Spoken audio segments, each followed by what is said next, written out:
Go ahead and start this off the right way. Um, Appreciate everybody for coming through. I might not have a million views, a million likes on videos, but that doesn't make what I say wrong. And I told everybody as soon as the fight ended against Usyk and Fury, that Fury was gonna come into this fight heavier. Every time this dude goes into a fight, hey, he doesn't have a weight advantage. He looks normal. That has nothing to do with the fact that he gained any weight, but I'm just telling you. I know Tyson Fury. I've been watching Tyson Fury a very long time. And I know what happens when fights are close and things go wrong. And this dude has gained a lot of weight for this fight. He didn't even want to take his jacket off. This dude came in there with a wide jacket on. He wasn't if y'all see the face, I'm just gonna give you an example. If you seen the first face off and weigh in between him and Usyk, he was a lot more animated. This time he was a lot more laid back, quiet, wasn't really jumping around like that. My thing is, if you're gonna be yourself, be yourself. All the time. Now, if one loss has you changing your personality, that means it wasn't the real you. That was just a facade. And for him to even, so you already had a 40-pound weight advantage. I gave him, last time they tried to make it seem like Usyk weighed 230. I don't know if y'all noticed last time they wrote down that Usyk was like 234 or something like that. They tried to make it seem like the weight was close. And then somebody else had it like Fury was 250, but really Usyk was like 220. Fury was like 260. Now he's coming in 280. So he weighs more in this fight than he did against Ngannou. And people say he didn't work out for the Ngannou fight. So that means you purposely gain weight for this fight. Allegedly. You purposely gain weight. You already got 40 pounds over this man. You're like, nah, that ain't enough. Let me get 60. Let me get 60. Oh, thank you, Aaron. Appreciate that, dog. I appreciate that, man. Appreciate my dog Aaron coming through, man. The president of co-CEO of Can't Face It Boxing, Aaron Griffin, came through. Somebody who's always supported my channel from day one. Made me comfortable enough to go live when I first started on here. I was very nervous when I first started going live. And Aaron was one of those people who gave me the confidence to come on here and talk the way I do. And a lot of things that I've said came true. So he's had a big part on what I've done on here. You know what I'm saying? I appreciate everything he does. Supporting me all the time. Even when I make mistakes, even when I go a little too hard. He knows I'm human. I appreciate Aaron, man. For real.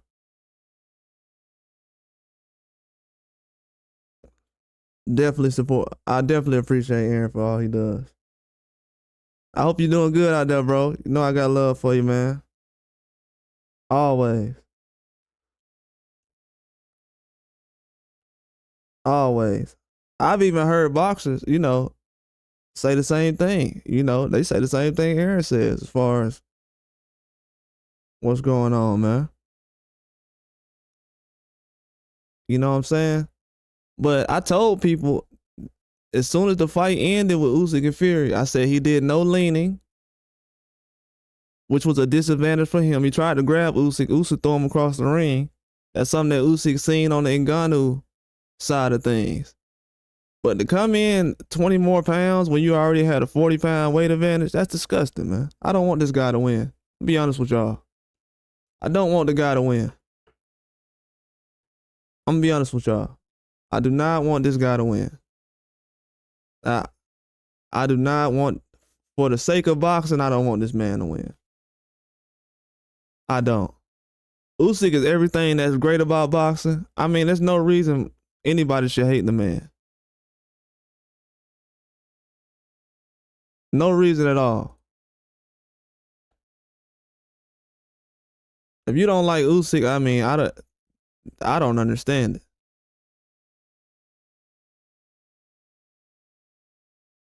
USYK is everything that's right about boxing.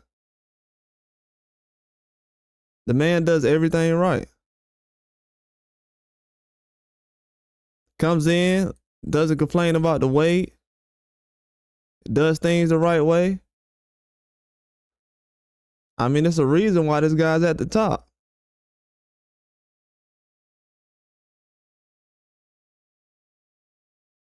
It's a reason why Usyk's at the top.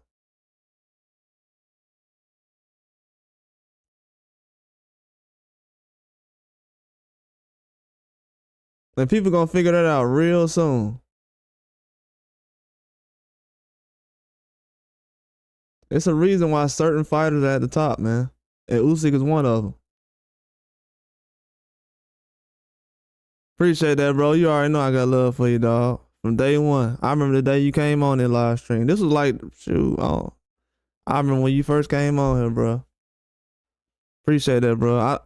I hope you seen that live I did last night. If you ain't seen that live I did last night, check that out. That's probably one of the best ones I ever did.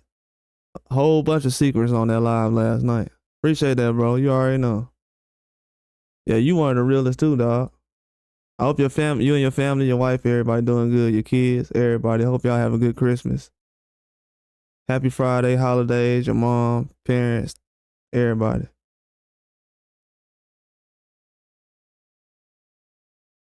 Appreciate that, bro. I'm starting to realize a lot of people be thinking I'm one of the realest out here. You know what I'm saying? But shoot, I need people like you to confirm it. So without you, I ain't really doing this right now, to be honest with you.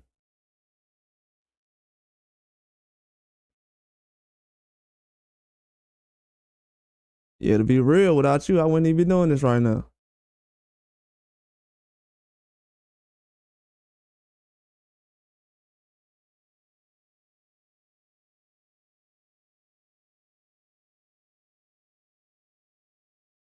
Yeah, man. But for him to come in 20 pounds over, I knew it was going to happen. The man needs that weight advantage. If you go back and look, I'm going to give y'all some hints. Oh, man. That one last night, bro. I mean, everybody had to listen to one last night. Nobody was trolling last night. They was like, hey, he's spitting last night. I didn't know I was going to do the live, but, man, that one last night, that's going to tell how the whole 2025 going to go. A lot of people ain't really. Yeah, that's one of the best ones last night. But with this whole Fury situation, he didn't look confident at all. I've never seen Tyson Fury go to a press conference, a weigh-in, and not do anything animated. Like, I remember a couple of months ago when they first did the first press conference, he was like tickling Fury. Like he was tickling him around and Fury just, Usyk, my bad. Fury was tickling Usyk. And Usyk was just looking at him like, bro, I'm coming for you this next fight. You can say what you want to say, but this next fight, I'm coming for you.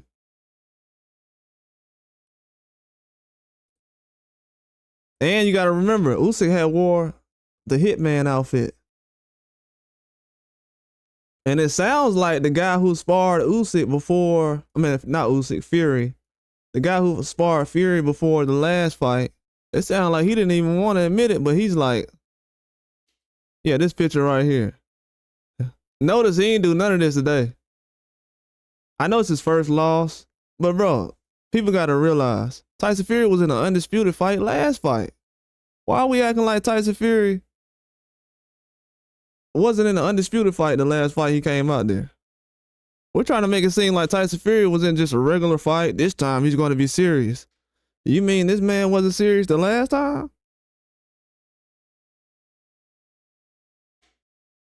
Hold on now. He wasn't serious the last time. That's a red flag right there. I don't know. It's a lot. I'm just saying.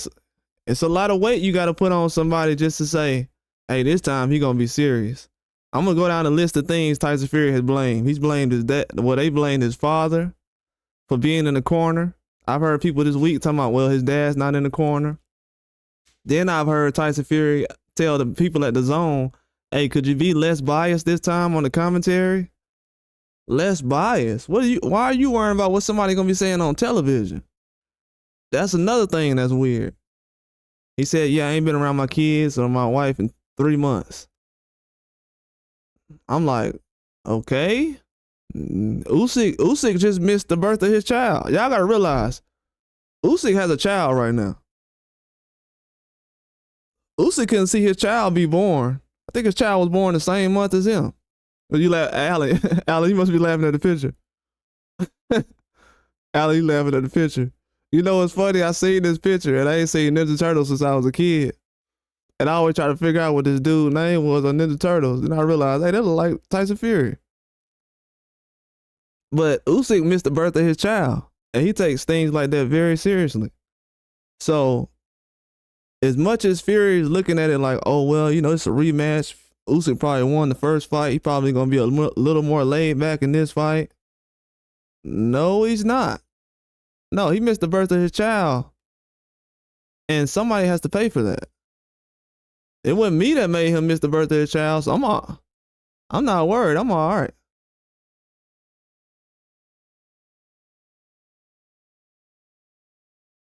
That's a Fury that got to worry about that. And that's something he doesn't understand. That's something Tyson Fury really doesn't understand right now. Like you made this man miss the birth of his child, so he's coming out here with a vengeance. This is not a situation where you can go out here and play with this guy right now. He still has a grudge against Fury. He's not gonna come out and say it, but y'all know, man. Once somebody make you miss the birth of your child, that's not gonna work. You can't get away with that and try to sugarcoat it like you're just, well, we'll be able to get around that next time. No, you won't be able to do that.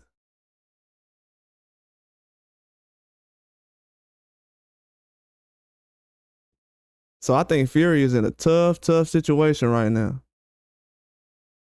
Very tough. If he doesn't get it together soon, he's going to get exposed.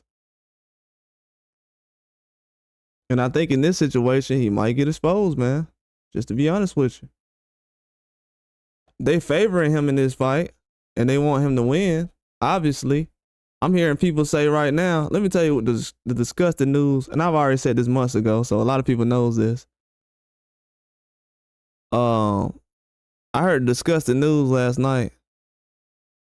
Yeah, I ain't talking about T.O. I talked about T.O. last night. I ain't talking about T.O. today. T.O. ain't doing nothing, bro. T.O. ain't did a pay-per-view, bro. We talking about guys who's on pay-per-view and stuff like that. You know what I'm saying? I understand what you're talking about, Alan. I respect your opinion, bro, but we ain't talking about T.O. today. T.O., I talked about T.O. last night, though. It was a good live. You can check it out. Yeah, shout out to my guy Aaron, too, man. What my sound by that?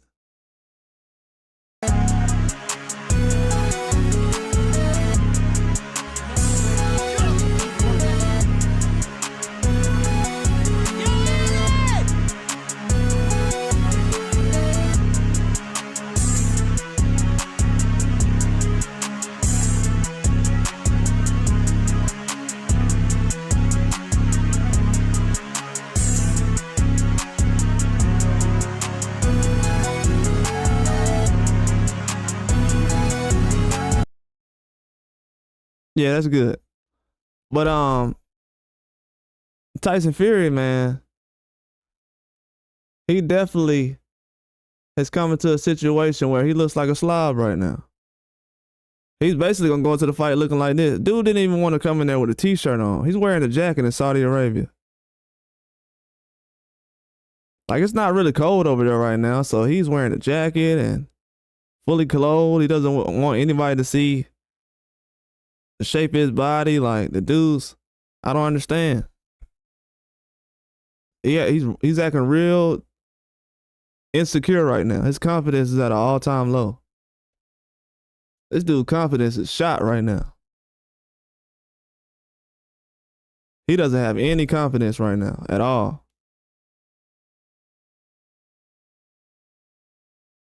This man has no confidence whatsoever.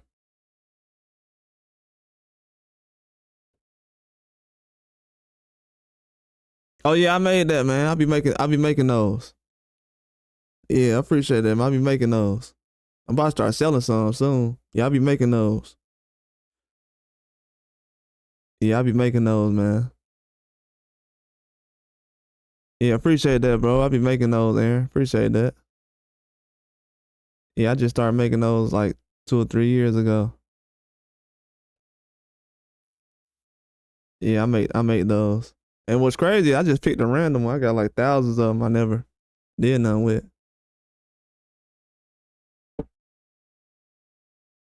But this man coming in way overweight, man.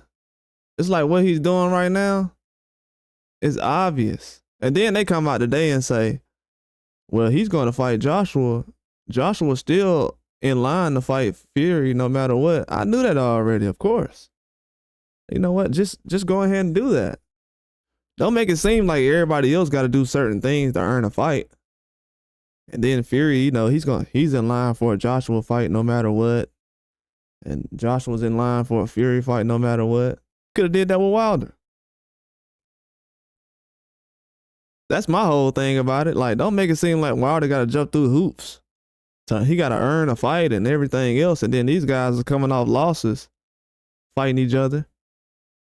Doesn't make sense. And then if he does lose tomorrow, the excuse is going to be, well, Joshua lost and Fury lost, so that it only makes sense for those guys to fight each other. Could have been had to fight a long time ago, which I will watch if it happens. But for him to gain 20 pounds more than what he already weighed, this dude is coming in 281. Let me pull up this picture so you guys can see this real quick. They have the tail of the tape already.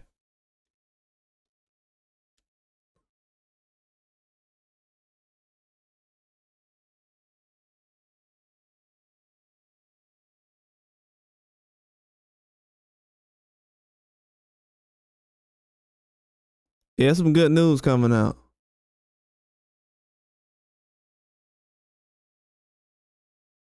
It's a lot of news coming out, man. People are overlooking right now.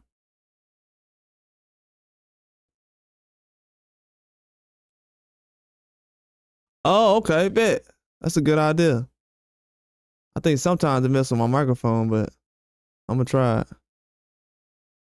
Let me see if it works real quick. Let me know if it messes anything up. Let me see. Hear it? I don't got my headphones on.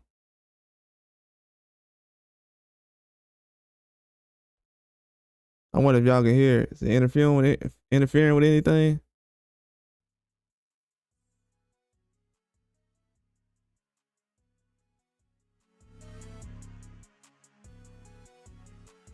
Is that low?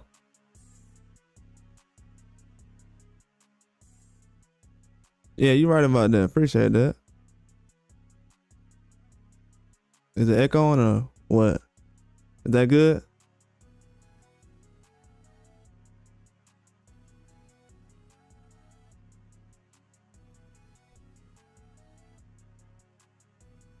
Let me see. Let me turn it up a little bit higher. That good right there?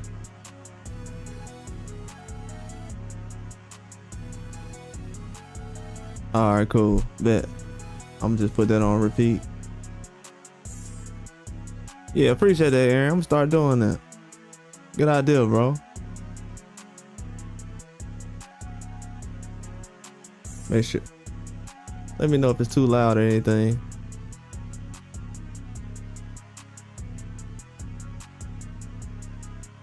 But yeah, man, the news that's coming out right now. And let me show this picture. This dude is coming in at 281, man. Oh, it's too loud. Bet, okay. Yeah, right there should be all right. Yeah, 281.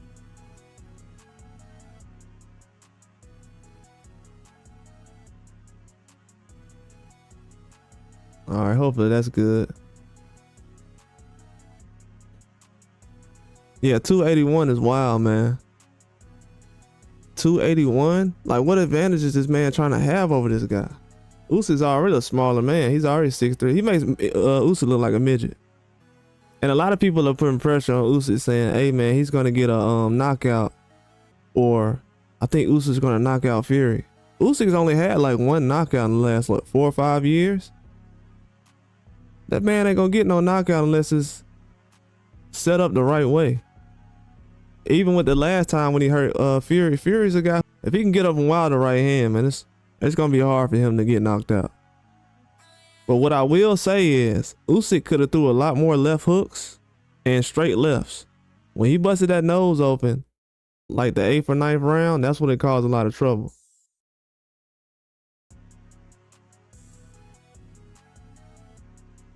Usyk busting that nose caused a lot of problems for Tyson Fury. It definitely did. And a lot of people don't understand that, but when you look at certain things, man, his nose was getting busted. His nose was busted like the 8th round. So Usyk has power. And I'm gonna be honest with you, Tyson Fury's nose, I look back at the fight, his nose was busted in the 1st round. A lot of people don't realize that. This man's nose was bleeding in the 1st round. I went back and watched the fight. We watched it live on here. Well, I was reacting while I was doing a live. And he had his nose busted early. No way he could bounce back from that.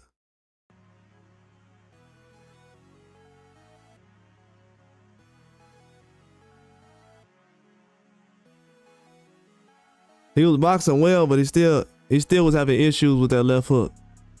And I noticed another thing too. Fury's defense is not that good.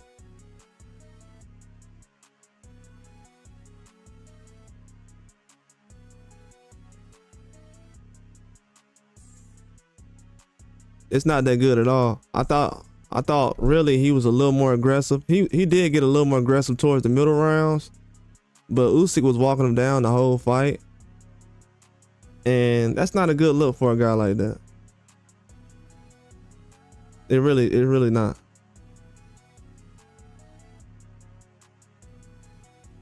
If this man was 260, 40-pound weight advantage, 6'9", reach advantage, height advantage, weight advantage, and he was still on the back foot. Something that was going on in that fight with Usyk in the 1st round, where he did not want to be aggressive at all.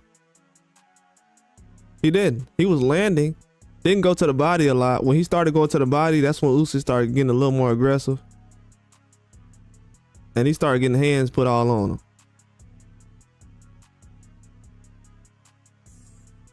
So right now, if Tyson Fury can make it towards 10, 12 rounds, we have the media right now. I don't know, you guys can look at this after you get off. They're begging for this man to have a trilogy. They like, yeah, that'll be good for boxing if we have a trilogy with these guys. Like, man, they trying to force trilogies now. That's not the way boxing goes. Like, the people decide if we want to see a trilogy or not. The people would decide. We never know. This fight can be a draw. Maybe they go out there and say, hey, man, this fight's a draw. Even if it's close. And then the guy, Steve Weisfeld, he just became a judge. He just replaced somebody. I want to say yesterday or today. And we know about Weisfeld. He's been involved with some weird fights over the years, especially fight cards. His name's popped up. Tim Cheatham, Steve Weisfeld, you know, the same kind of guys. They did like 5,000 fights over the years. You know how many weekends and days that is? 5,000 fights? That's a lot of judging. And towards this end of their career, it's like these guys are still having judgments where it's like iffy. That's pretty crazy. But I definitely don't like how he's going into this fight, man, gaining this weight. His confidence is at an all-time low. To be honest with you, it's so obvious. If you want to see something else, go back to the weigh-ins today and look at Tyson Fury's brother's face. He's looking like he doesn't even want to be there. Imagine if one of us was over there in Saudi Arabia, even though our brother probably lost the last fight. It was a close fight. I'm not going to be over there like looking miserable. Looks kind of miserable, like he doesn't want to be there. Then I didn't see his father, Tyson Fury's father, around that much. So I don't like it, man. Tyson Fury never gets this close to a fight with a lot of excuses. And that's what they are. I'm gonna be honest with you. They're excuses. Didn't nobody say you have to be away from your wife for 3 months to train. You're 36 years old. You don't have to be away from your wife for 3 months to train for a fight. That's just, you know what I'm saying? It's just screaming like, oh man, I need to do extra. You should have already been doing extra. It's like every time the last 2 fights he's fought, it's always something. Whether it's his wife is having a situation, then turn around. He said his wife had a miscarriage the last time. Like, bro, are we hearing what the excuses are? This man said his wife had a miscarriage. Why are you blaming her? I'm not saying he's blaming her, but wouldn't that be motivation? Like, Usyk didn't say, hey man, I was looking bad in my fight because I missed the birth of my child. That was motivation to knock Tyson Fury out. And that's gonna be even more motivation to knock him out this time. Usyk was very upset about that. Very upset. And then you remember Tyson Fury start going at Usyk's manager when Usyk manager was doing his job, saying, hey man, why you make my fighter miss the birth of his child, man? What is going on? What are you doing? Blah, blah, blah, blah, blah. Tyson Fury's like, oh, you accused me of holding up the fight and lying about getting a cut on my head. Then Usyk just looking at him the whole time quiet, like, okay. You think this is a game right now? We'll see. We'll see what goes on from now on. We'll definitely see.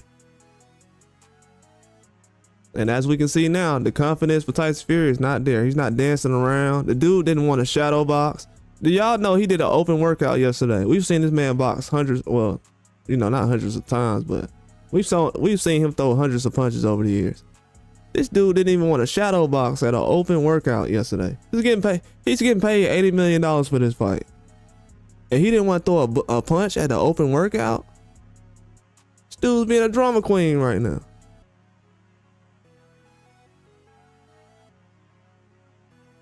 I don't have a problem with fighters being animated and being their self. But when you got to switch up and say, hey, this time I'm going to be serious. I'm not going to be joking around and I'm not going to do this. Your confidence is not there. I have no confidence in his confidence.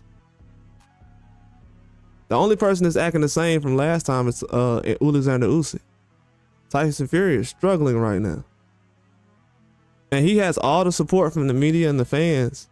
Nobody's really ragging on him or saying that he's a loser or he can't box. They're not really looking at the weight as a bad thing. I am, because now it's going to make it harder for him to move around with all that weight, the extra weight he has.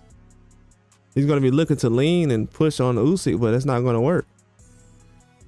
Because like I said, he still hasn't been able to hurt Usyk in the fight last time. And I heard somebody that was sparring with him make a comment and say Fury's going to be stronger and sharper this time. Man, listen. If the man wasn't sharper and stronger in the last 1 or 2 fights, you got to understand he got embarrassed against Ngannou. He had a black eye. They canceled the post press conference. If he wasn't ready the last fight, he ain't going to be more ready this time. Him gaining weight proves to me that he's not more ready. Everybody knows he was in great shape the last fight he was in. His body was, you know, he was basically the best shape we've seen him in since the first Wilder fight. But I'll give you a history lesson. Fury always comes into the first fight weighing 250, 260. Then after that, he'll come into the next fight 270. He fought Wilder close to Wilder's weight, in the first fight against Wilder. 250. It was a draw. And then the next 2 fights, the man gained 20 pounds. That's when I knew right then. I'm like, why is he gaining 20 pounds when he already has a weight advantage over a guy who's like 200 pounds? He already has like a 50-pound weight advantage. Why would he gain 20 more pounds? Because he wants to lean and everything else. And I also heard boxing experts after the last fight with Usyk say, well, Fury wasn't able to lean and, you know, put his weight on Usyk. That's not what boxing is about. It's not about leaning and putting your weight on someone, especially with the skill set that Tyson Fury has. Like I said, he has a reach advantage. He has a height advantage. There's no need to lean on anybody. People should be running away from him. Now, if you got a guy who's 6'3", 220 pounds, walking you down at that weight and height,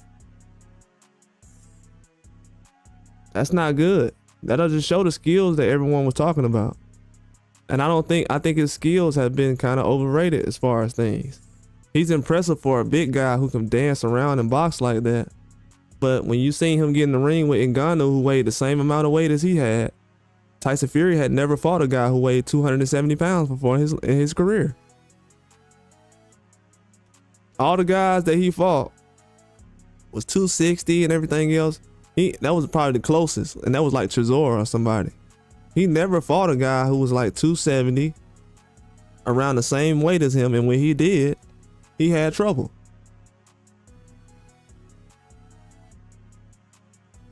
Then the other 2 guys who was close to his weight, one of them said he was cheating. And guess what? The media didn't say, oh, why do you say Tyson Fury cheated? Nobody asked Chisora at all. Well, allegedly, that he said he was cheating, because I don't know the exact words.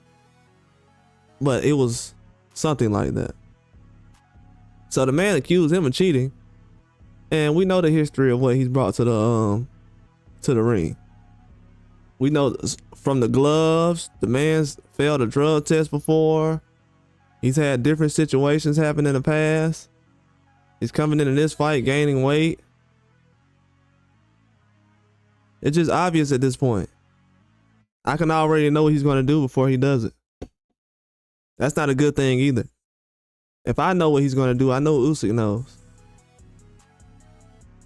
And Usyk is really done with the heavyweight division. He's ready to get up out of there, because he already said he has to force himself to eat a lot of food and do certain things to even have a lot of weight on to fight at heavyweight. Being 226 at heavyweight these days, it's not really a big advantage, or it's not really going to put you where you need to be. So Usyk is still at a big disadvantage. If anybody needs an excuse, it's him. He's 37. He's moved up from heavyweight. From cruiserweight to heavyweight. And he's fighting the biggest heavyweight, one of the biggest heavyweights we ever seen. So there's no need for Tyson Fury to go in this fight gaining weight. That shows me that his confidence is at an all-time low. No smiling, laughing, dancing. I was looking for anything. Like, man, he's not really there. Is he gonna come out to fight tomorrow? Absolutely. Not saying it like he's a bad fighter or he's trash. Let's be real now. Let's be honest. I'm the same guy that was telling everybody that Fury was a lot better than what Joshua was, and people were kind of going against that over the years. This was before Fury fought Wilder. A lot of people don't know this, but I'll give a history lesson. When Fury and Wilder was being announced as a fight, a lot of people didn't think that was a big fight, and they said that Wilder was avoiding Joshua by fighting Tyson Fury. That's how far Tyson Fury has come as far as these fans not knowing who he is. A lot of the fans, even in Tyson Fury's own country, didn't like him. They liked Anthony Joshua more. The only reason they're supporting him right now is because he's the last thing that they have that can actually stop Usyk. If Usyk beats Tyson Fury this time, that means Usyk just beat 3 of the best guys from the UK. He beat Daniel Dubois, which they shouldn't have rushed Daniel Dubois. They rushed Daniel Dubois into that fight. Daniel Dubois fought on a torn ACL, basically. He tore his ACL in December and he fought Usyk in August. And the dude was only 25 years old. That was a little bit of mismanagement. Now, if they would have been smart, they would have waited a year, and they would have had Usyk and Fury fight instead of Daniel Dubois and Usyk. And now, if you look at Daniel Dubois, he's more than ready to fight a guy like Usyk now. But y'all kind of wasted the time because you didn't want to be patient. You was patient with Fury and patient with Joshua, but you wasn't patient with Dubois. And now forcing Dubois has actually made him more ready than ever. And also making Usyk fight Dubois and Joshua first, and Chisora has made him more ready than ever. I think people don't realize it, but Chisora and Usyk fighting each other made Usyk a more stronger, smarter, a better heavyweight. It's that simple. And people thought he looked bad against Chisora. But you gotta think about it. Chisora is still a guy who's like 260. He still had a 40-pound weight advantage over him. I don't know how much Usyk weighed in that fight. Let me go look and see how much Usyk actually weighed against Chisora. That was his first fight at heavyweight.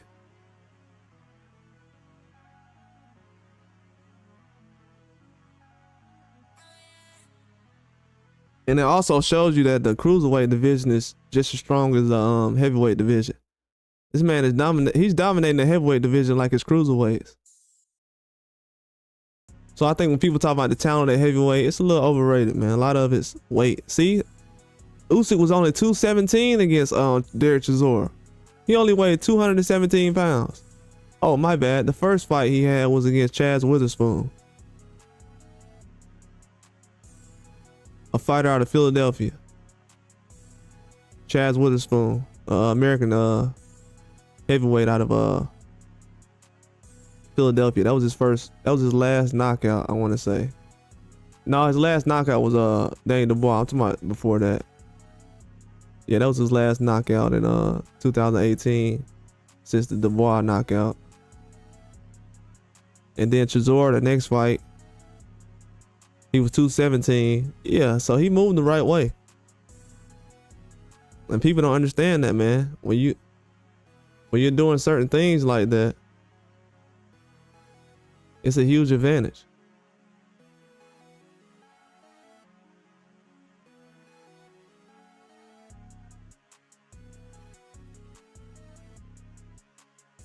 And he's done a great job, man. Usyk done a real good job. When he hangs it up this time, it's going to be over. Like, they can't stop Usyk this time. When he hangs it up this time, he's going to show a lot of people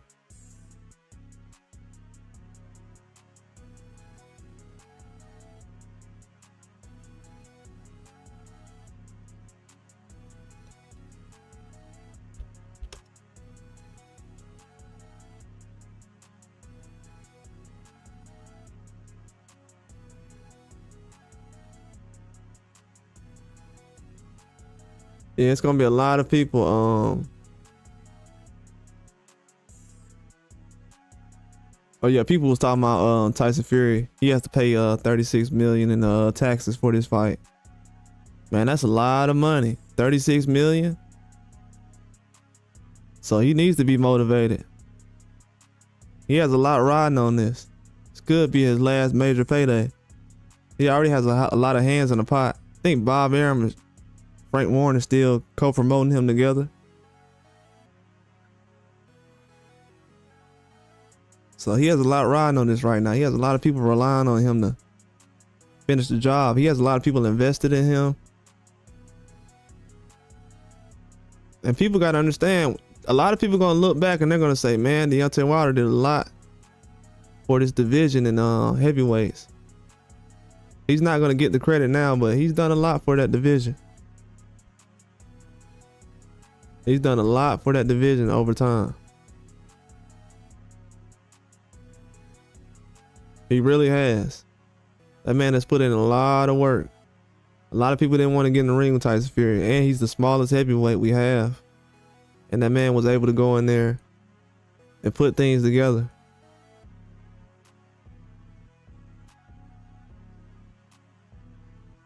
A lot of people don't understand that. And look how hard it is for these guys to get in the ring now. They're getting in there now, but look how hard it is. Look at the age they're at. They wasted their best years fighting guys who aren't really active right now.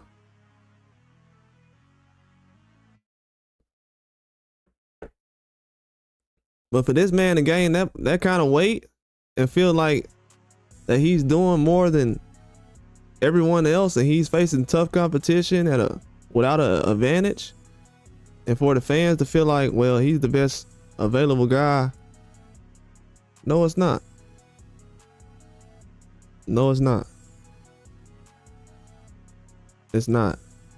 This man should be fighting 3 or 4 times a year. At that size he's at, it's not like he has. And my thing is, why is he taking off 6 months when he's a heavyweight? He doesn't have to cut any weight.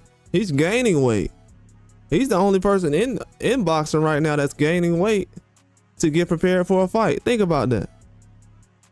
That's how deep it is right now.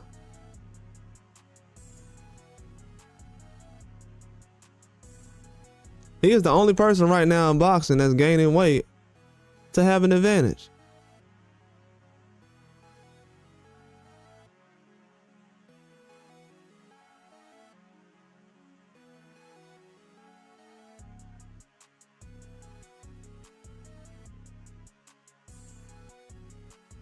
Gotta think about that. He's the only one gaining weight to have an advantage.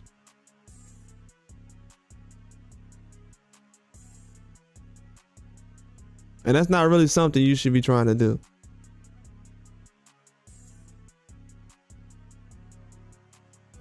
Anytime you have to gain weight to win a fight, it's not a good look, man. Just being honest. Anytime you have to do that, it's never a good look. And that's the place he's at right now. What's up, PD? What's going on? Shout out to PD, man. The new father in the building. Yeah, man. Appreciate you for coming through, dog. I know you're busy these days, man. Appreciate you, man. For what you've been doing over the years, supporting. Been a long year, man. I appreciate you, dog. For real. More than you realize.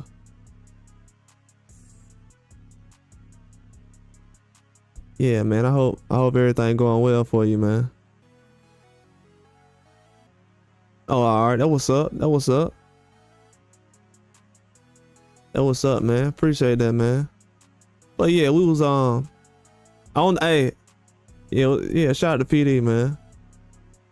I was just talking about the weigh-in today because you know, after the fight, PD, I was talking about the Tyson Fury gaining weight possibly for this rematch, which he did.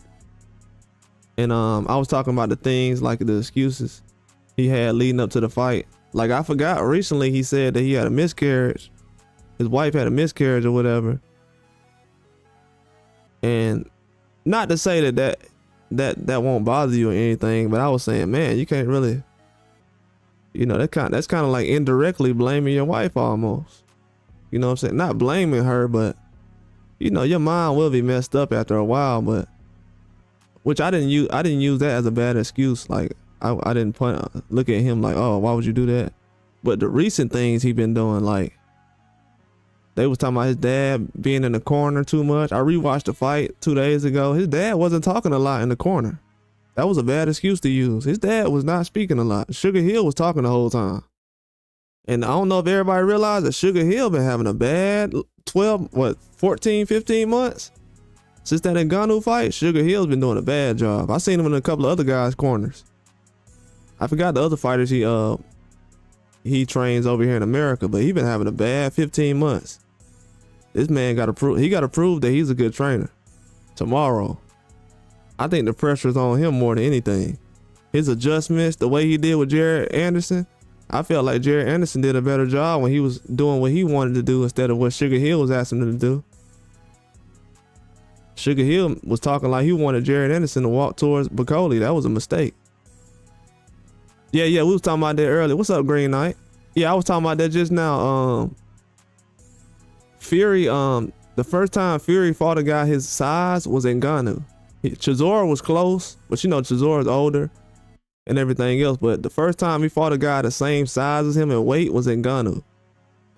And in the first Wilder fight, he was 250.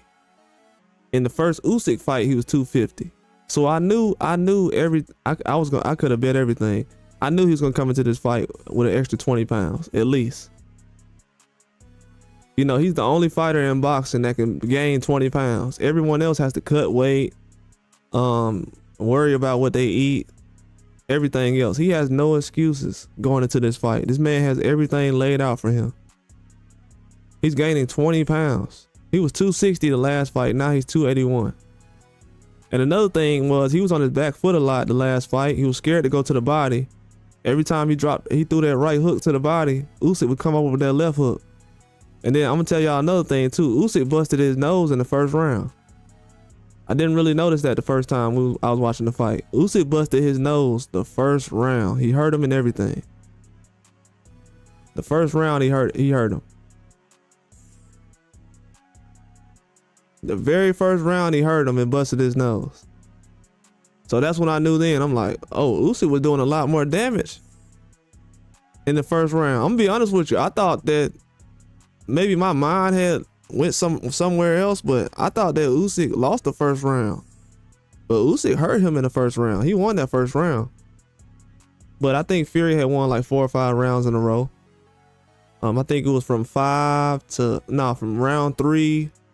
No, I'm not gonna be. Hold on, let me see.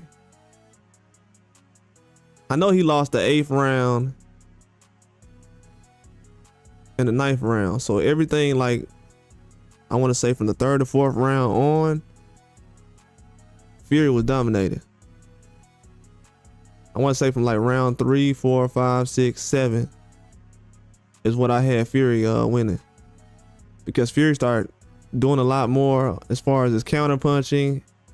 He started doing some body work. He was jabbing better, but his jab was weak. I'm gonna be honest with y'all. His jab was very weak in that fight.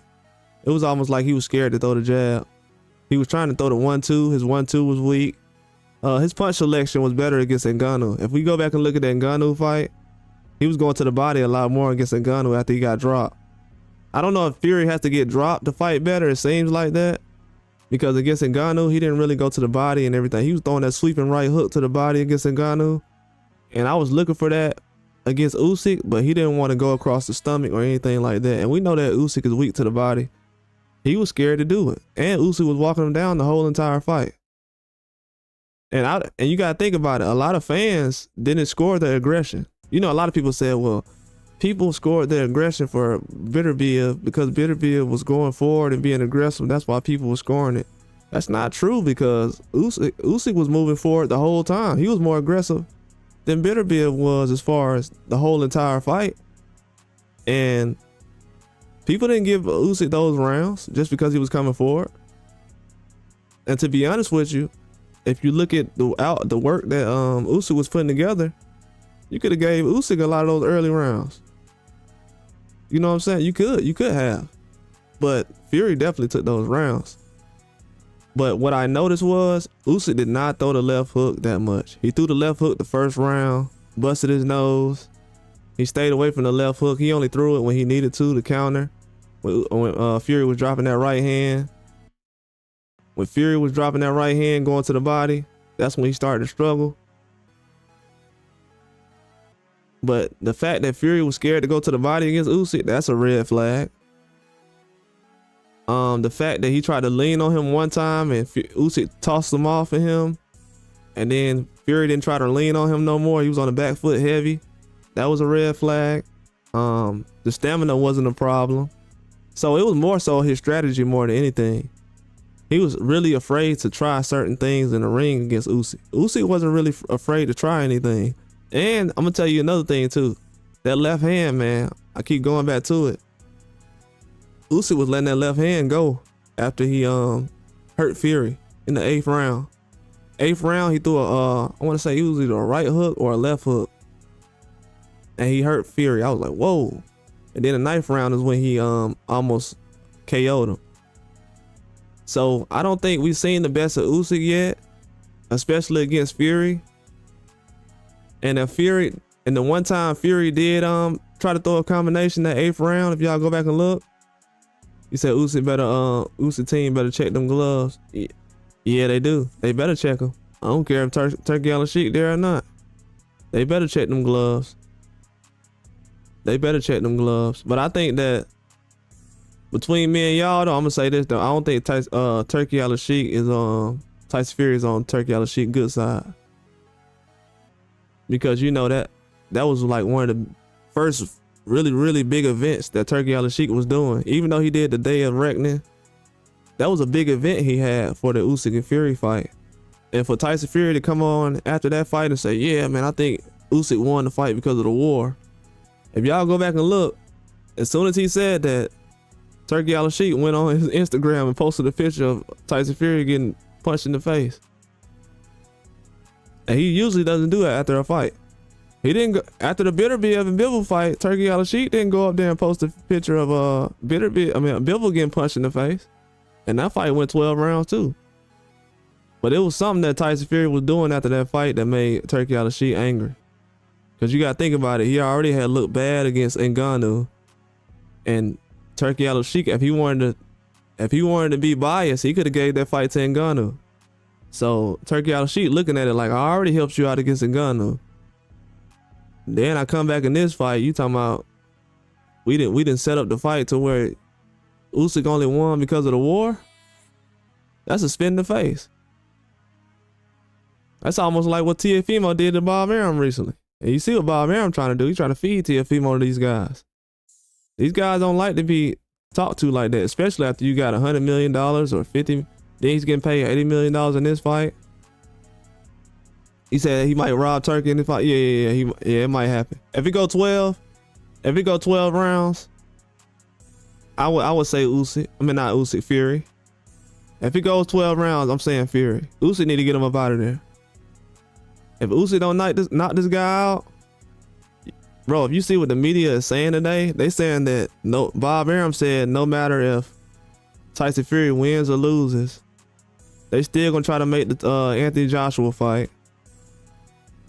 Then the media came out today and said, well, we need a trilogy. A trilogy would be good for boxing, and why not? We already have it set up. All Fury has to do is do his job, and the trilogy is already set up for these guys. So they want to do a third fight. Like, y'all forcing the third fight? Come on, man. If y'all would have did all this, why would he even fight Ngannou if we gonna go through all this for a trilogy? We didn't get Turkey USYK involved so we can do 3 fights with the same 2 fighters. Trilogies was for people that are fighting, but you know, when him and Wilder was fighting, it wasn't that many heavyweights mixing it up. That trilogy for Wilder and Fury, they helped build up the heavyweight division. The division is already built up now to where you have a lot of guys who are big names at heavyweight that people know about now. Zhang is a big name since beating Wilder. Parker's a bigger name. Dubois is a bigger name. So why would we do a trilogy right now? That's my only thing. I have no problem with guys feeling like they need 3 fights, but it's kind of bad time. And these guys are 37. They're not 27 and 26. So it seems like, to me, that they're trying to get some get back from Usyk. They don't like that Usyk went over there and dominated 3 UK heavyweights already. Let's be real.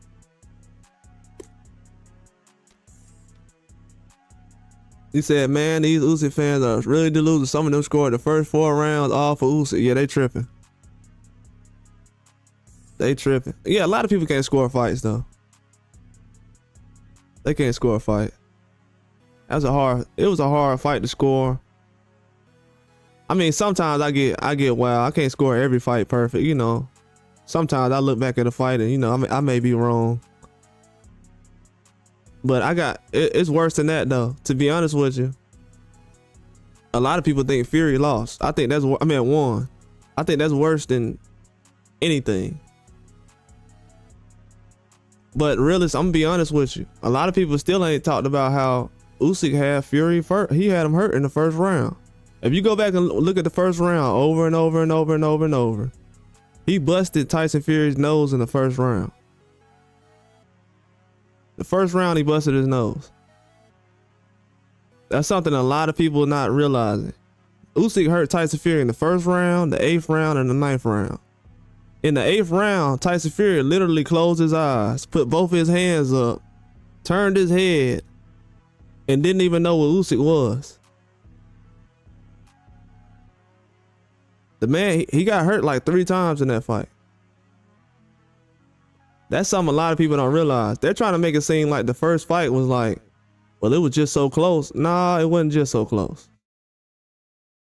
Tyson Fury never hurt Usyk in that first fight. It's not one round where somebody can tell me that Tyson Fury hurt Usyk. And that's not how you score a fight, but I'm just telling you, it was only one person getting hurt in that fight though. But as far as a shutout, nah. But for people, but that's only gonna make it harder to fight. But promoters love that though. When guys can't score a fight, they love that.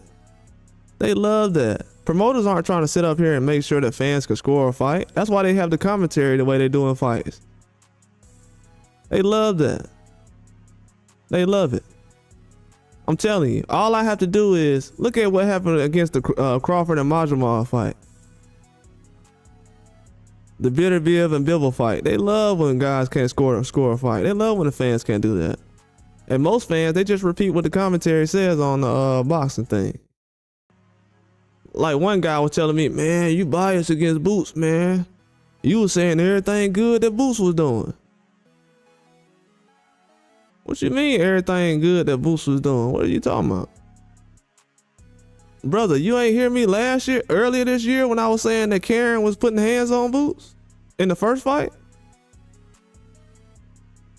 You know what I'm saying? A lot of these people can't break down the Ukrainian. I'm gonna go back to another point too. And this is facts right here. This is facts. You can take this to the bank. Every time a Ukrainian fighter fights, fans don't know how to break down the fight. You want me to name them? Lomachenko. They had a problem with Lomachenko and Devin Haney fight. Usyk and Fury. Boachuk and Virgil Ortiz. Derevyanchenko and Triple G. None of these fans know how to really score a Ukrainian fighter's fights. And that's facts. That's all the way facts. They do not know how to score Ukrainian fighters' fights. They don't know how to do it. They really don't. And that's just the honest truth right there. You can look at history. Those are 3 Ukrainian guys. No, those 4 Ukrainian guys. And those are the most controversial fights you can probably find over the last 10 years. And that's facts. Every time Ukrainian fighters fight, people do not know how to score a fight at all. They don't. That's just real talk. So I'm not really invested in who's gonna win or lose because whoever they want to win, they're gonna win. They're gonna win. They're telling you that now. They telling you that now. The media is basically saying, they're not saying, man, whoever wins wins. They talking about it sure would be good if they had a trilogy right now. If they had a trilogy, how about the best man wins? When did this become WWE when we trying to set up Stone Cold versus The Rock? Like when did that start going on? So Usyk got to fight the same. So Usyk got to fight the same UK fighters 2 or 3 times. He already fought Joshua twice. He fought Dubois. Then he fought Usyk twice. He got to fight him again. And if y'all notice, people have been real quiet about that fight. They really have not broken down the Tyson Fury and Usyk first fight. I've been talking about it for months. People have not broken down the fight at all. Not at all. They'll throw out an opinion, but they won't sit up here and actually talk about the fight. I look at everything. I look at how many times Tyson Fury jab was not that good in the first fight. I've seen Tyson Fury jab a lot better against Ngannou than he did against Usyk. So Tyson Fury threw less. He threw less punches against Usyk. He was less accurate. He didn't throw a lot of hooks. He didn't throw a lot of right hands. His jab was not sharp. And for some reason, that fight was supposed to be controversial.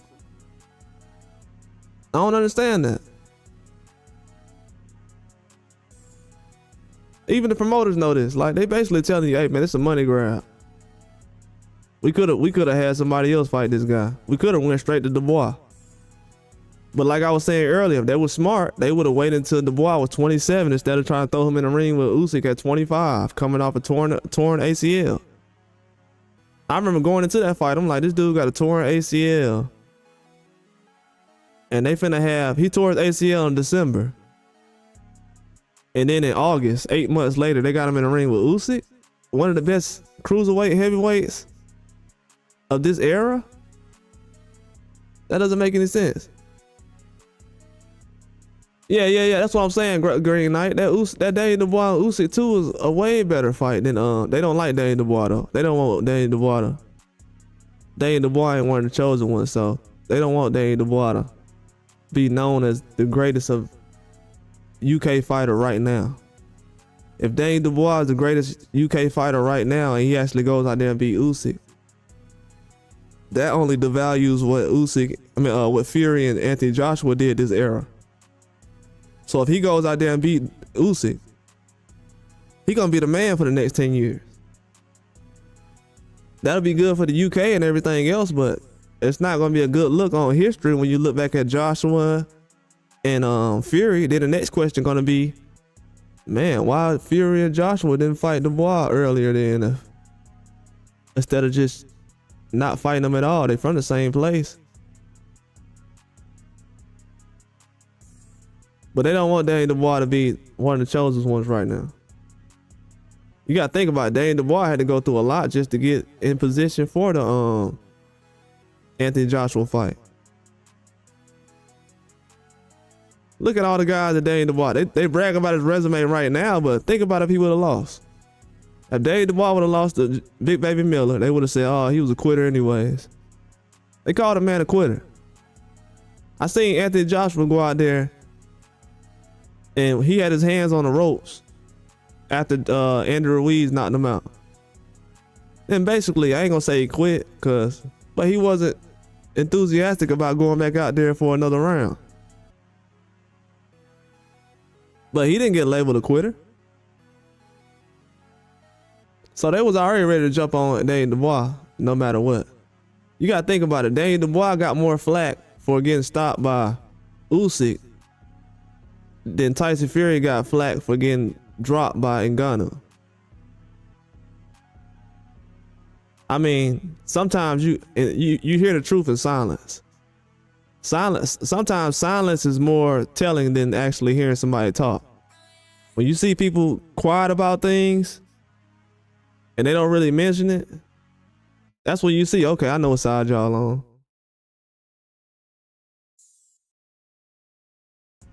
That's when the truth started to come out. See, everybody's silent on how bad Tyson Fury and Sugar Hill been looking.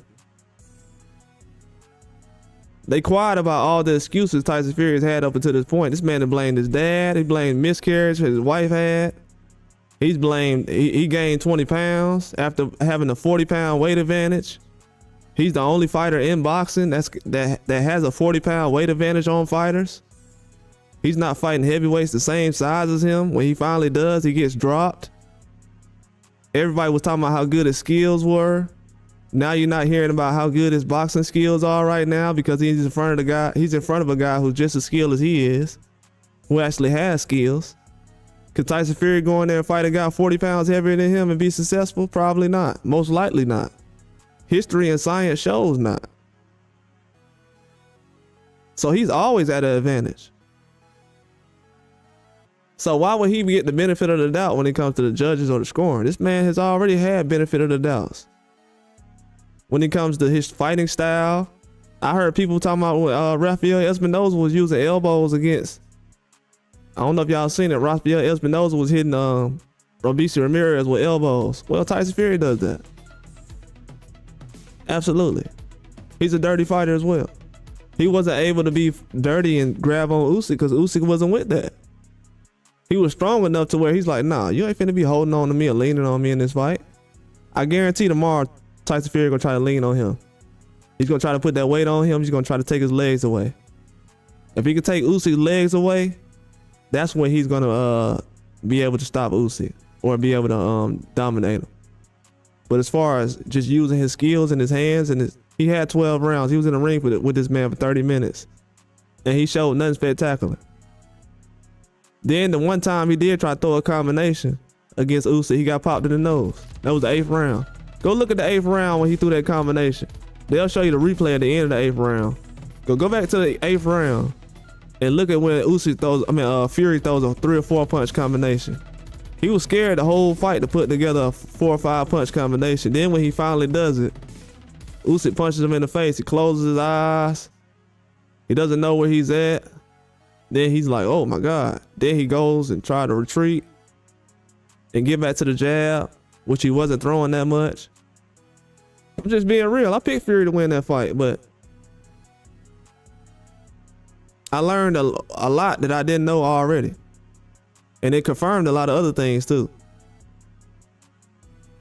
It confirmed a lot of things. He needs that weight advantage. For this man to come in 20 pounds heavier right now, you gotta think about it. They said he was out of shape for the Ngannou fight, and he weighs more in this fight than he does for the Ngannou fight. The man didn't even want to come to the ring in a t-shirt. He wore a jacket that was so stiff that you can't even see his body shape. And I don't even know if he did weigh 281, to be honest with you. Cause he's trying to hide his weight so bad. It's like, why are you hiding how you look or your weight? How is that gonna help you? What kind of mind games are you doing right now? He's putting too much effort into trying to convince the fans that he's better instead of just going out there and being better. I've never heard Tyson Fury complain and make so many excuses about a performance in my life. And this is the week of the fight. He's going to the zone commentary asking them, hey, can y'all be less biased next time? When I was throwing a combination and you guys didn't say nothing, but when Fury was throwing something, y'all said, oh, look at, not Fury, with Usyk, y'all said, Usyk, man, look at the punch Usyk just threw. I'm like, man, why are you focused on that? Like, you're literally focusing on the commentary the week of the fight. I'm just telling y'all, I would be nervous about betting tomorrow. If y'all are betting, I mean, at your own risk, you can do it. I know it sounds cool, but this might be one y'all might want to lay off of, man. I'm just being 100 with you. It might be cool to probably put a bet down or something, but this ain't the one where you probably want to do that. I'm telling you right now. This is not the one. There's too many things going on that has nothing to do with boxing right now as far as going into the fight. Now, when the fight happens, you know, Usyk is a smart man, so he knows that a lot of people on the outside want to see him lose. He knows that he got a lot more famous for fighting Anthony Joshua than he did Fury, so a lot of people are going to be in his corner for this fight as far as Fury. And Fury has a bigger backing. He has two powerful promoters behind him, Frank Warren and Bob Arum. We don't know who Turkey Al-Sheikh likes the most between those two guys. Not saying that he can play a part in it, because obviously he could have did it last time if he wanted to be in favor of Fury. But just even when Fury was talking about, yeah, he only won because they having a war right now and everything. Nah, that ain't what made your nose bleed in the first, 8th, and 9th round. We got to realize this. This man's nose was bleeding in the first round. I know this is boxing, but when he got his nose busted, you can tell he was like, oh, my nose is busted. You know, he didn't expect to have his nose busted in the first round. And you got to think about it. Usyk wasn't throwing that many punches. You can go back in the fight and count how many left hooks and straight lefts that Usyk was throwing. That's his power hand. And the ones that he landed flush. And another thing too, people said that Usyk, not Usyk, but they said Fury has a beard right now, so he can kind of cushion the blows to his chin. But if you look at the fight, Usyk was throwing the punches at his nose, between his eyes. Those were the punches were at. The punch that hurt him was between the eyes and at his nose. Usyk doesn't throw punches towards the chin. He comes right over the top, boom, straight between the eyes and the nose. So more than anything, the only thing I see that's a red flag or something to worry about in this fight is Tyson Fury's defense. He has to worry about that left hook. And he likes to drop that right hand. And he's not used to having a guy in front of him that has a strong left hand like Usyk does. Against Wilder, you know, he has that left hand up so he can kind of move around away from that right hand. And you can kind of see when it's coming. You know, when Wilder loads up on it. But with Usyk, he doesn't load up on his shots. And he has a very good jab. And he was jabbing a lot more than Fury was in the last fight. So with me, I'm just looking at Fury like, are you going to be able to go in there and actually punch the way you actually punch? Your punch selection it's a lot of punches that Fury just didn't want to go to. To be scared to the point where you don't want to throw certain punches in an undisputed fight, that's low confidence. Then you coming in with extra weight. In my mind, it's almost like, how are you going to be a better version of yourself by gaining this weight and not throwing the punches that you threw in the first fight? And why do you need a second chance at even doing this? If this was the old days, they probably would have been like, you know what, we doing one fight. If you don't get it done this time, we ain't running it back. But for him to be a highly skilled boxer, and for everyone to say, well, his corner was messing him up, and it's just too many excuses for this guy. Me personally, I don't want to see nobody like that win. I don't want to see nobody be given a victory. Because now he's getting way too many excuses as far as everything they're saying. The man gained 20 pounds, man. We have to realize this. If Usyk gained 30 pounds in this fight, everybody, you got to think about it. When Wilder gained all that weight for Fury's fight, people like, why is Wilder going in at 230?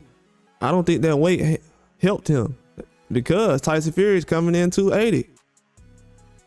That's why Wilder gained the weight. And we got to realize Wilder ain't never gained no weight like that in his life. So he had to go out of his way to actually gain weight to even having a chance against Fury. And what he did in that third fight, he dropped him twice with that extra weight. But the extra weight that Fury had was still a problem. That's why he was so tired. It wasn't that Wilder ain't have no chin that third fight. He was exhausted. Having that weight leaning on you for so many rounds, it's going to affect you. And Usyk's smarter than that. He's like, I'm not going to do what Wilder did, have this guy leaning on me. And then Ngannou did that too. And Ngannou grabbed Fury's head and like flung it. And Fury flew across the ring. And that's when Fury realized, oh, I'm in a ring with an MMA fighter. I can't grab this guy. What am I doing? And that's when I realized, oh, he uses that as an advantage. That he really does lean on people as an advantage. It's not just the boxing skills that he does. It's the grappling and the grabbing and the leaning and everything else.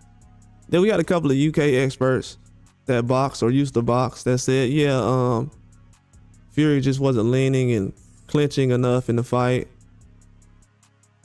And they just kind of told everything on their own. And it makes a lot of sense. But Usyk is definitely not somebody who was dominating a lot of those middle rounds though, like Rilla said. He wasn't dominating the early rounds, but Usyk wasn't going all out either. The Usyk that you seen in the 8th and 9th round, that's the real Usyk. And we gotta realize, and I realized this too in the first Joshua fight, Usyk's confidence is just gonna go up the next fight. Against Joshua in the first fight, he was a lot more careful. Let me watch out for this, let me watch out for that. I don't want to go into this fight just doing anything. And then when he started to get comfortable as the fight went on, that's when you seen Usyk kind of pressing more. And that's when Joshua would start to basically get beat up again. He was getting punched with a lot of uppercuts. The uppercuts is what, and then you got to realize Usyk didn't throw that many uppercuts against Joshua. I mean, not Joshua, but Fury. So he has a lot of punches that he didn't really get to either. But the ones that he was throwing was working. But if y'all want to see something tonight, just go back and look at when Ngannou fought Fury, and look at the punches that Fury threw after he dropped Ngannou. He threw none of those punches against Usyk. Then if you go look at what Usyk did in the first fight with Joshua, then you go to the second fight, you see that Usyk was a lot more comfortable in that second fight, and that's when he started going to the uppercut and everything else. So if Fury tries to walk him down this fight, which he didn't do last fight, if he try to walk him down this time, Usyk just gonna go to the uppercut. That's it. And the way, and I don't know if Fury's gonna be able to handle those shots, because I've seen Usyk turn Joshua's head a couple of times with those uppercuts. His power is underrated. I've seen, I didn't know Usyk hurt Fury 3 times in that last fight. Y'all gotta understand that. That's a big deal. People don't realize that. Just go back. All you gotta do is watch the first round. Look at when he busted that nose, when he threw that left hook. And look at the way Tyson Fury was looking at him. Then the 8th round, that's when Tyson Fury's eyes got real big. He was like, whoa. Like Fury didn't even throw a punch. He just put his arms up like he was trying to, you know how like those MMA fighters, once you get them on the ground, they can't do anything, they just put his arms up. That's what Fury was doing. And then the next round, that's when he almost got knocked out. So people got to realize Usyk didn't catch him because he got lucky. He timed that and knew that later on in the fight, I'm going to catch him. If he got hurt in the first round like this, in the 8th and 9th round, I'm going to go after him. And if you look at when Usyk fought Joshua around the 8th or 9th round, he went after Joshua. So that's a strategy. It's not something that Usyk got lucky with. We got to realize that. If that makes any sense to y'all. I don't have a dog in the fight, to be honest with you. People don't know this, but Tyson Fury is one of my favorite heavyweights. I've been watching the guy since probably like 2015, 14. He's one of my favorite heavyweights. But I gotta tell the truth, an advantage is an advantage. And the fact that you're seeking an advantage like that, that shows me that you don't really have skills. And that was a red flag. I gonna pull up, let me try to pull this up for you guys so y'all can see this weight thing I was talking about. Yeah, I appreciate everybody for coming through, man. I'm gonna be on here early tomorrow.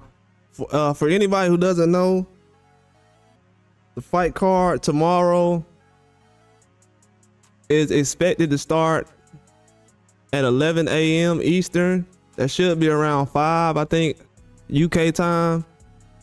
I think the whole card as far as the fights will actually start at 12 p.m. Eastern, 11 Central time, but you can check around 10 or 11 Eastern time tomorrow, 10 Central time. I will be live on here for the fights. Yeah, we're gonna be hyped tomorrow. Trust me. I did a full breakdown for the undercard. If y'all want to hear some stuff about the undercard, I got that live on here. That undercard is gonna be a lot of upsets on it. I definitely wouldn't overlook that undercard. But let me pull this up real quick so you guys can see this weight thing that I was talking about. But when he fought Ngannou, that was the only guy he fought his size. That's why he couldn't really overpower him. But Usyk is a smart guy though. He realized that, hey, if I don't let this guy grab me and I make him box, he doesn't really have an advantage that he can go to.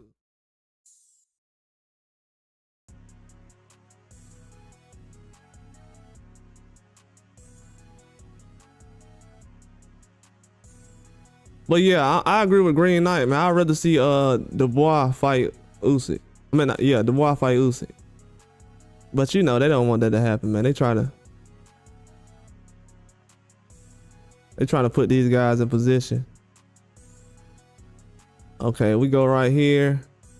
You see what Ngannou? So the weight on the left is Ngannou. I mean Fury, and then the weight on the right is Ngannou. Now, if you look at this weight right here, Ngannou 272, Usyk appreciate that, Melissa. Thank you. I appreciate that. Thanks a lot. But Ngannou was 272 and Fury was 277. And a red flag is, so Fury's basically gonna come in the same size he was against Ngannou.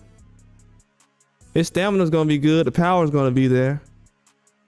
feel like he's gonna be a lot more comfortable. He's gonna sit on his punches a lot more. He's gonna have a lot more power in his punches than he did in the last fight. He's gonna be able to hurt Usyk to the body, but he's gonna also have to try to take some shots to the chin. I don't know if Fury has a good chin as far as he used to have with the shots he's taken from Wilder and other guys.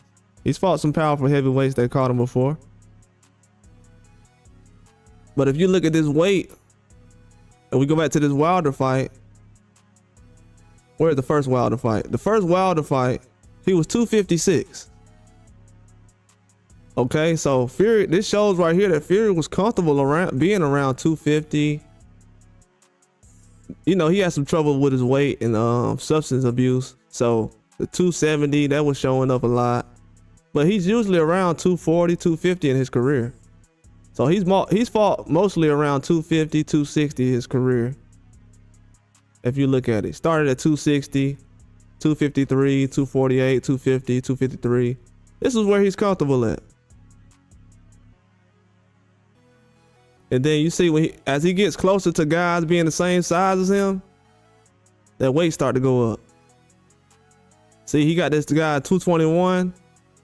He knows what's going on. See, he had rich power at 221. So he came in 263. This is the same weight that him and Usyk was at. Usyk was like 221. He was like 263. Let me go up and let me give y'all examples. So y'all seen that, right? If you go back up here, look at this. 262, 223. So that's something that he was aiming to go at. He didn't just end up at that weight like, oh, I'm just gonna come in. That's where he's comfortable at, naturally. If you look at Wilder, he was at 212. And that was the best version of Wilder a lot of people seen. He was at 212 and Fury was at 256. And then Wilder was like, man, this dude gaining weight. So he come in 231. And people was like, why is Wilder at 231? Why would he do that? Because this man came in at 273. Then he came in at 277 the next fight, and Wilder was at 238. Yeah, Wilder dropped him twice in the 4th round, but it's him. Wilder never boxed that long with that weight on him, so it made him more tired trying to keep up. And what Usyk realized by seeing this Wilder fight, these two Wilder fights, he said, you know what? I'm better off being my own weight as far as around 220 than I am trying to get to 240 or 238 like Wilder did. Let me just stay where I'm at and be comfortable. I'm a lot more better if I'm comfortable. See, when he fought Tim Swartz, he was 263. Show y'all something else too. When he fought Otto Wallin, what weight was he at? 254. You gotta realize that this is after he fought Wilder. So when he fought Otto Wallin at 254 and he didn't look good, you know what he said? The next fight, I'm going in at 273. I'm gonna gain 20 pounds. This is a strategy he does. This is what he does.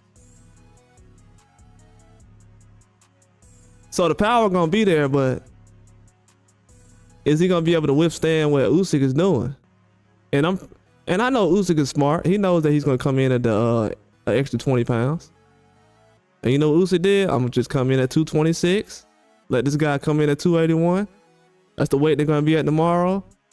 But if you look at this, and I know Chisora was around the same weight as him, but you know Chisora is not a guy, and Chisora almost went the distance. And White as well, but no, White didn't go the distance almost, but you see what I'm saying? That weight, that extra weight, it helps him. It's a confidence booster, and it gets him a lot more comfortable. And Fury can move well against that, but he's not gonna move around a lot at 280 though. We all know this. At 280, even though he can move around a lot, he's not gonna move around a lot at 280. He's gonna try to walk forward against Usyk. He's not gonna be on the back foot like he was last time. Even though he did box well the last fight. Let's not get it twisted. Fury didn't go out there and just get obliterated. Like, he's a good boxer. This dude is a generational talent for a reason. Like, we got lower weight guys. We got guys at 130 that can't box like Fury.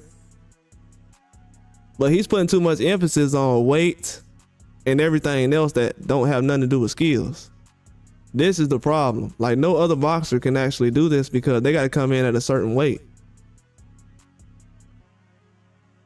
You know what I'm saying? This is like jumping up 2 or 3 weight classes and then fighting the same guy you fought at a lower weight class. So that's an advantage right there. And that's why a lot of people are kind of hinting at trying to make a super heavyweight class like the Olympics does. The Olympics, they have heavyweight, then they have super heavyweight. That's why they do that in the Olympics. In the Olympics, they don't just do heavyweights all the way up. You know, from 200, 220 all the way up. That's why they're adding in bridger weights and everything else, because they know the advantage. They know it. 5 pounds is a lot in boxing. So when a guy adds, he already has a 40-pound weight advantage, and then you add in another 20 pounds, it's going to be hard for Usyk to try to walk around with that weight on him. So if he doesn't withstand that weight for 12 rounds, he's going to be in trouble. And if I was Fury, I'd try to take those legs away. Yeah, I didn't see him without the jacket, Gary, so I couldn't really tell. I couldn't see him without the jacket. And that was a good thing that he actually did it, because, you know, it's going to keep people guessing. I couldn't see him without the jacket. And then yesterday during the workouts or whatever, I couldn't really see. You know, he's trying to keep things under wraps, but that goes back to a confidence issue. That means his confidence ain't there. And we got to realize Tyson Fury is probably one of the most confident fighters in the game. So for him to kind of be trying to hide certain things, it feels like he needs, Usyk is relaxed. And like I said earlier, we still have to remember, Usyk missed the birth of his child dealing with this guy. I'm telling you right now, the dumbest thing I did was pick Fury after realizing that. But when I seen how Usyk was looking at him, when Usyk was, cause Usyk, you know, he's not a guy who's gonna go out there and just cuss at people and stuff. But when Usyk's manager was cussing at Tyson Fury, talking about you know what you was doing, you postponed this fight on purpose, and then Fury was out there, I ain't never postponed no fight. I don't know who you're talking to and all the other stuff. And you can see how Usyk was looking at him like, bro, you just made me miss the birth of my child. You're done. And I don't think Usyk forgot about that. I don't think Usyk forgot about that at all. And you got to realize this was Tyson Fury a couple of months ago. This was Tyson Fury a couple of months ago. The man came out with a hitman outfit on.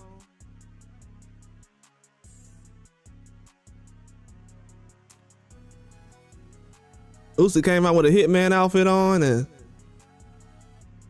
he sent the message right there. Usyk's not a guy who's gonna talk, but he gonna send a message. He got the Hitman 47 outfit on.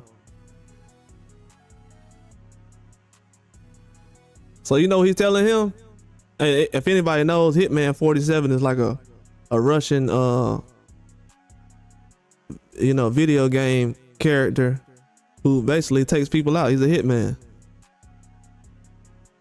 Yeah, I think Usyk already a generational talent before he even came up to heavyweight.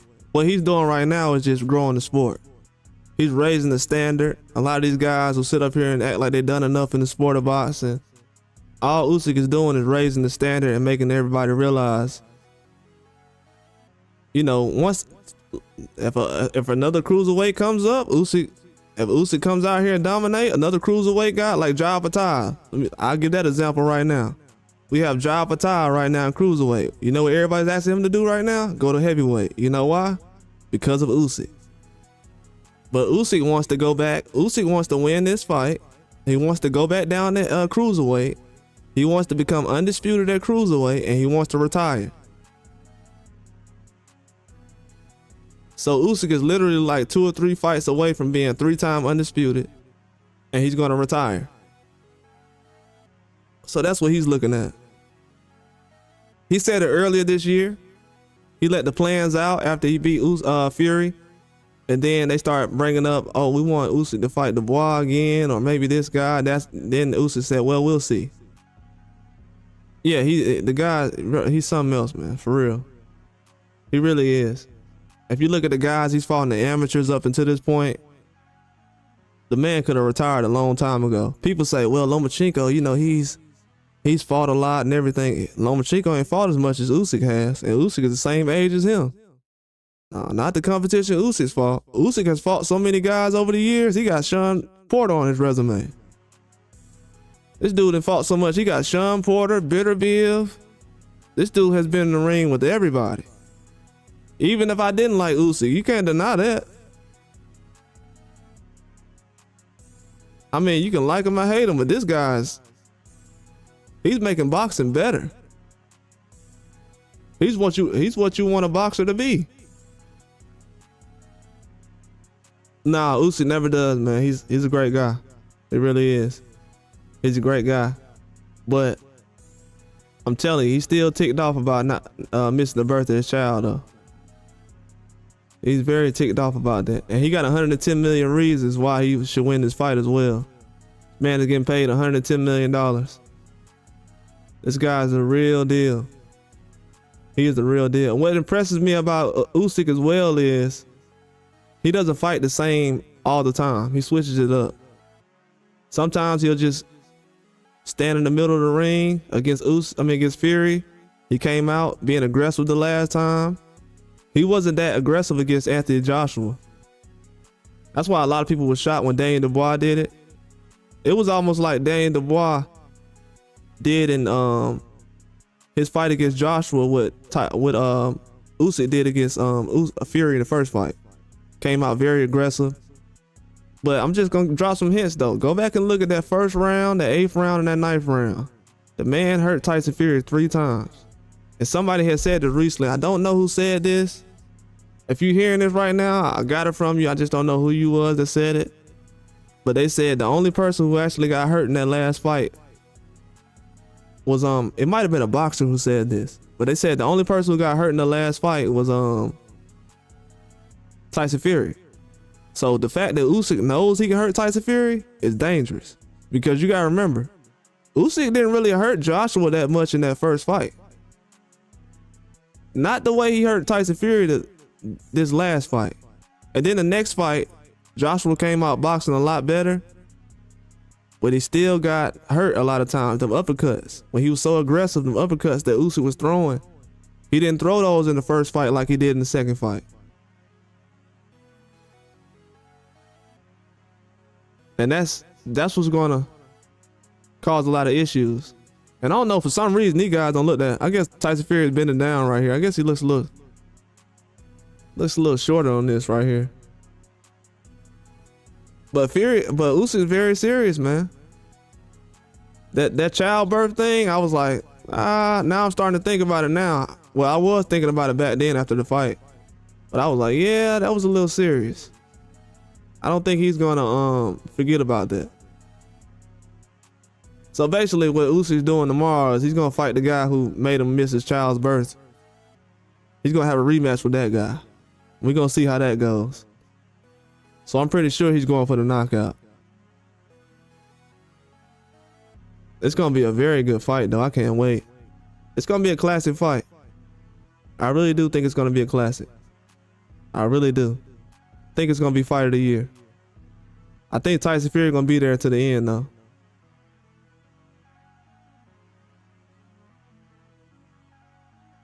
Yeah, man. Usyk's been through a lot, man. He really has. He got a whole country on his back. Then you gotta realize, Tyson Fury said, man, the only reason he won the fight is because they have a country at war right now. So Usyk can pick up all kind of things to motivate himself tomorrow, just as well as Tyson Fury. But I think he has just as much motivation as Tyson Fury does. Just as much motivation. I really do. And I think Tyson Fury is just doing a lot of trying to win the fans over in the media too much. He said Wilder there to go wear the ball. I mean, to be honest with you, if he don't win tomorrow, the only thing he can be known as a guy that beat Wilder. That's the only thing we know him as right now. Right? Without Wilder, most fans wouldn't know who Tyson Fury is. And I know that. So thank God that Wilder was one of the heavyweights that actually was able to jump in the ring with Tyson Fury without the help of Turkey USYK. He'll never get the credit for it, but this fight wouldn't even be happening right now if it wasn't for a guy like Wilder.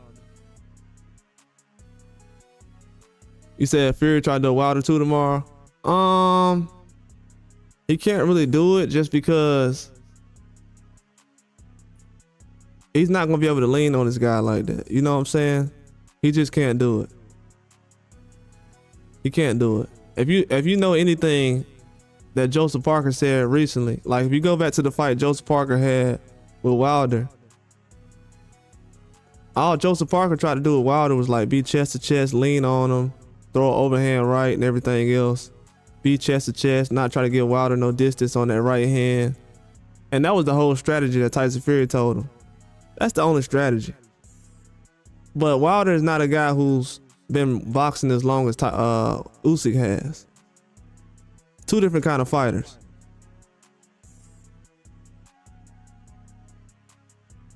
You know what I'm saying? It's two different kind of fighters.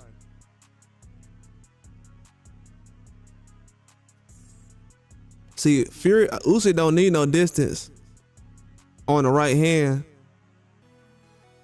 to actually get some punches. And he's not left-handed. And he's not right-handed, he's left-handed. So the thing that people gotta realize, Tyson Fury has trouble with southpaws.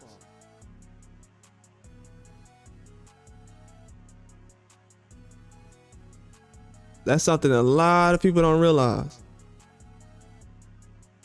You remember the guy Otto Wallin that Joshua knocked out? I'm gonna drop a hint right now. Yeah, bro, I was a fan of Fury when people said he was trash. Before back in 2017, 18, people were saying Tyson Fury is trash. You gotta think about it. Tyson Fury is 36 years old right now. And people only known Tyson Fury for about 6 years. Tyson Fury struggles against southpaws. That's what a lot of people don't realize. Like, this fight is a lot different than what people realize. A lot of people don't even know Tyson Fury struggles with southpaws. I'm dropping a lot of jewels right now for anybody who wants to look out for certain things tomorrow. But this is how you gonna score the fight. You can score. I'm giving y'all hints how to score the fight tomorrow. I'm making it easy on anybody who's gonna have trouble scoring the fight. If you wanna learn how to score a fight, I'm helping you out right now. For anybody who's gonna watch the fight tomorrow, I'm giving y'all all the hints so we shouldn't have any trouble about scoring the fight tomorrow. Nobody else gonna do this, so I'm putting it out there right now. Tyson Fury has trouble with southpaws. Otto Wallin, the guy who got knocked out by Joshua, had trouble. He gave Tyson Fury trouble because he's a southpaw. Tyson Fury don't know how to do nothing with somebody who has a dominant left hand. Nah, Tyson Fury's the stamina never is a problem. Nah, I ain't. That's definitely his stamina's not gonna be a problem. No sir. Nah, his stamina not gonna be a problem. I think what will be a problem is him being able to counterpunch. I think his counterpunching ability against USYK was terrible. His counterpunching against USYK was horrible. His stamina was never gonna be an issue. But Gary, I think I may agree with that because I think USYK will try to start a little fast, even though he started fast last time. I think he will try to start a little faster in this fight, so you may be right. Around that 9th or 10th round. Cause USYK did kind of slow down and take his time in those middle rounds. So if he speeds that up like 1.5, a little bit more, I think USYK will tire him out. But I need USYK to do what he did in the 8th round. By the 4th round, he should be doing that. He don't need to wait till about the 6th or 7th round. Because Fury's gonna try to knock him out. I'm gonna be honest with you. Fury gonna try to knock him out around the 6th, 7th round. He needs to try to speed up his his ability. He can't throw any combos. I need to see Tyson Fury get confident, throw some combos. Usyk was counterpunching him very well. Yeah, he looked confused when he was counterpunching. When he got hit with that punch in the 8th round, he was very confused because he started getting comfortable. You gotta realize he had won like 4 rounds in a row, 4 or 5 rounds in a row. By the 8th round, he said, "Yeah, I'm finna walk through this guy." He was blowing him out. I think it was like 1-6 or 1-5 or something like that. 2-5. I don't remember what it was. 2-6 or something like that. 2-5, I think. I think it was like 2-5. Something like that. But I scored the fight for Fury mostly. In those early to middle rounds. He was dominating all those, even on the back foot. They were still moving the same, but Fury was doing a lot more with his jab and his right hand. But I didn't like when he didn't go to the body and his counterpunching was bad. Yeah. He did the showbone because he got hit in the nose. I didn't know that. I didn't know that. I'm not gonna lie. He did get me with the showbone when he was doing all that. He kind of dude's a smart man. He's smart. I didn't realize his nose was busted when he was doing the showbone. If you go back and look, his nose was red. I didn't know it. So when he was doing that, but if you go back to the 8th round, Usyk started punching at his legs. Usyk was like slamming his fist against his pants, against his shorts. And he was like, "Come on." You know, Usyk never does that. If you go back and look, he was slamming his fist on his shorts like, "Come on." He busted his nose. Then he ran it in the 9th round, ended up hurting him. So that's when Usyk started turning it up. So Usyk can go to another level. The Usyk that was fighting that 8th or 9th round, the punch, it was that left hook. That left hook got him. They wasn't in close enough to headbutt in that fight. It was the left hook. It was the left hook because he didn't throw the left hook that much. And then around the 8th, I think he hit him with the left hook again, the 8th. But the 9th round, if you go back to the 9th round, that's when Usyk was loading up. He was loading up on that left hand. And as soon as he let that left hand go when he leaned on them ropes, that's when Tyson Fury got hit with that left hand on the ropes and he was leaning on the ropes. He was like, "Oh," and that's when he got hurt. But if you look at that left hand, Usyk was waiting to throw that left hand. As soon as he threw it, boom. And you got to realize he has enough power to where he lined that left hand up. He lined it up. That was something people kind of overlooked. He timed that left hand. I noticed that live when I was watching. I said he just timed that left hand just like that and hurt him. I was like, whoa. Yeah, he timed that left hand. If you go back and look at the 8th and 9th round, he timed that left hand in the 9th round. He almost got him up out of there. That left hand was doing some real work. But yeah, Usyk has trouble with Fury has trouble with southpaws. Because he keeps dropping that right hand, he just naturally drops it. He naturally drops it. And when he noticed that Usyk was throwing that left, he didn't want to throw that right hand. He was scared to get countered.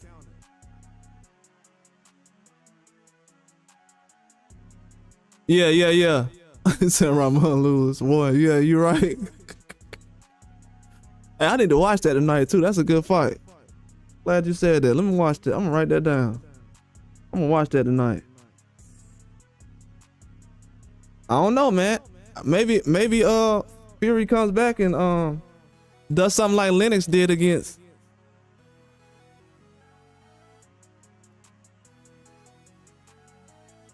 in his after his loss.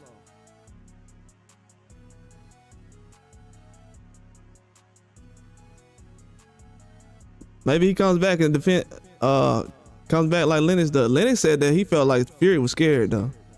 He said it yesterday, and I'm like, scared.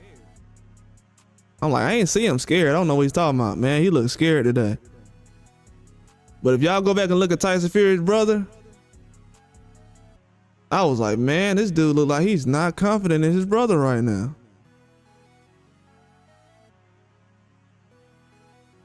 I'm like, why is he even there?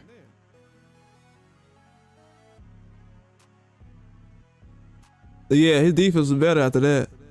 Yeah, Lennox was giving up his reach too much. Yeah, Lennox was in the phone booth too much. It's kind of like what Munguia had trouble with this weekend, getting in the phone booth. A lot of these guys do that now. They jump in the phone booth way too early. Too many guys with good jabs jumping in the phone booth. I don't understand it. But I just want to see Fury throw a better jab though. If he could just throw a better jab, I don't know if the counter punch is gonna get better overnight. But if he can put some combination together, move. If I was him, I'd try to move towards my left. Yeah, move towards his left. Use that jab. But he moves towards his right, he's gonna be in trouble. And he gotta stay off the ropes too. The fact that Usyk had him on the ropes most of the fight, or in the corner, not a good look. Usyk did a very good job cutting off the ring. A lot of people don't talk about that. Fury was moving the whole fight, and he did a good job counterpunching and cutting off the ring. So the advantages that Usyk had in the last fight was he was out jabbing him, counterpunching. Usyk didn't like those body shots though.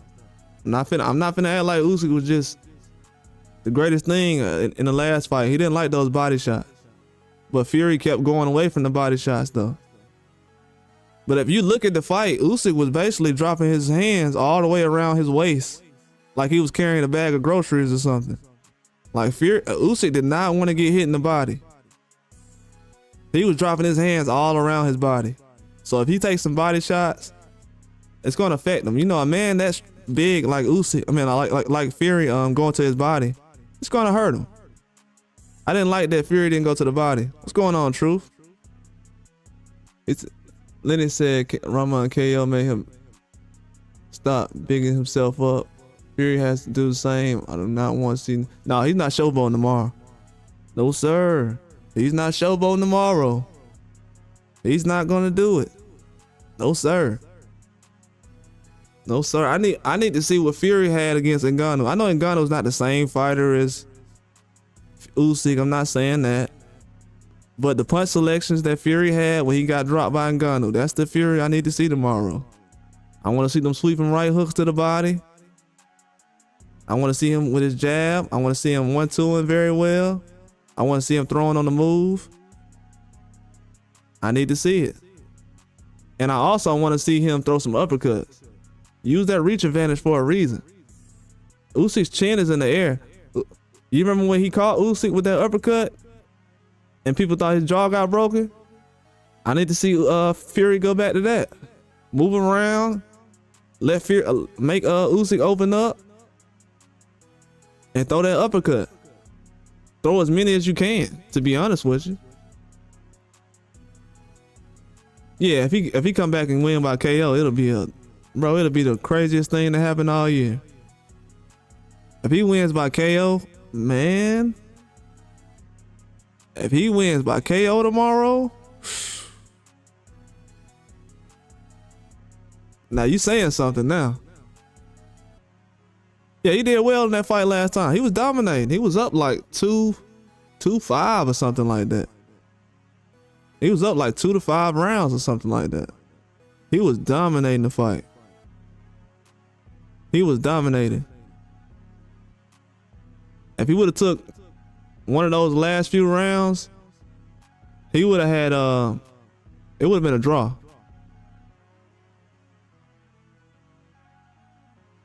Man, if he wins by KO, man, it's gonna be hard to do though. A lot of people saying he's gonna go out there and win by KO. It's a good chance he could, but that's gonna be a huge feat though. That's gonna be a huge feat. Tyson Fury knows how to recover. That's one thing about him. Tyson Fury, you could probably get him in sparring like that, but in a real fight, man, that dude is different. He shows up to the ring fully prepared. He shows up fully prepared. But when he caught Usyk with that uppercut, that's what he needs to go to. A lot of people thought Usyk's jaw was broken or whatever. They said he had some kind of device in his mouth or whatever that popped out, but He needs to go back to that. If he can go back to that uppercut, but those are punches he just didn't want to throw for some reason because he didn't want to get counterpunched. So he got to find some kind of strategy that he can go to. But the single shots, he can do it, but because he was winning around with just pop shots, single shots, here and there, jab, mixing in the right hand a little bit. But I like to see him throw more hooks and go to the body a lot more. I want to see body work from Fury. If you don't counterpunch, I want to see a sharp jab. I want to see him move to his left. Because I don't think Usyk right hook was something to fear last fight, even though it did connect a couple times. You said Dubois got a heart back. I think Dubois the same guy. You gotta realize Dubois, he had a torn ACL before he fought Usyk, so God knows what kind of training he was actually doing to even get in that fight. He wasn't even supposed to fight Usyk. When they made that fight, the first thing I said was, the man just tore his ACL. Like, no athlete in basketball, football, no one's coming back after a torn ACL. It's only been 2 or 3 guys on earth that can come back and be in a fight like that after tearing the ACL at 25. And Dubois was only 25 years old. Dubois, he fought Joe Joyce early. Fought Joe Joyce when he was like 22, 23. 25 when he fought Usyk. So, you know, that was a difficult fight for him, especially coming off a major injury like that. And you gotta realize, by the time Daniel Dubois fought Usyk, he already had his orbital bone broke, so he had a broken eye, and he tore his ACL. You know what I'm saying? So, yeah, ACL in the eye. So for him to be able to come back and fight Big Baby Miller, a guy who outweighed him by 100 pounds. That was insane. Then come back and outbox a guy like Hrgovic. That was insane. And then to come back and knock out Joshua. The dude's just next level right now. Daniel Dubois is going to be a great addition to the next generation of heavyweights. You know, I know Frank Warren just sitting back rubbing his hands right now. And Frank Warren did a good job, man. He put him in a certain position where he believed that he was ready for certain fights. And Daniel Dubois asked for him, and he received. So, you know, Frank Warren did a good job believing in him. We could look at it like Frank Warren just probably put him in that position, but Frank Warren believed in him though. Definitely give Frank Warren a lot of credit for that.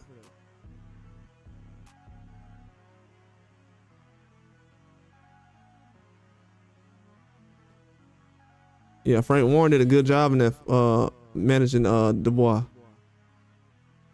Because a lot of people wouldn't have put Dubois in that situation where they would have stuck him out there that early. Knowing that he's a guy that struggled with certain things, especially like that Joe Joyce fight. And Joe Joyce was a tough fight around that time.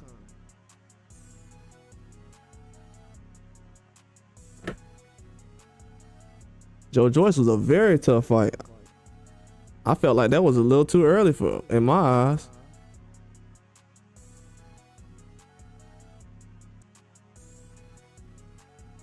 Yeah, I felt like that was way too early.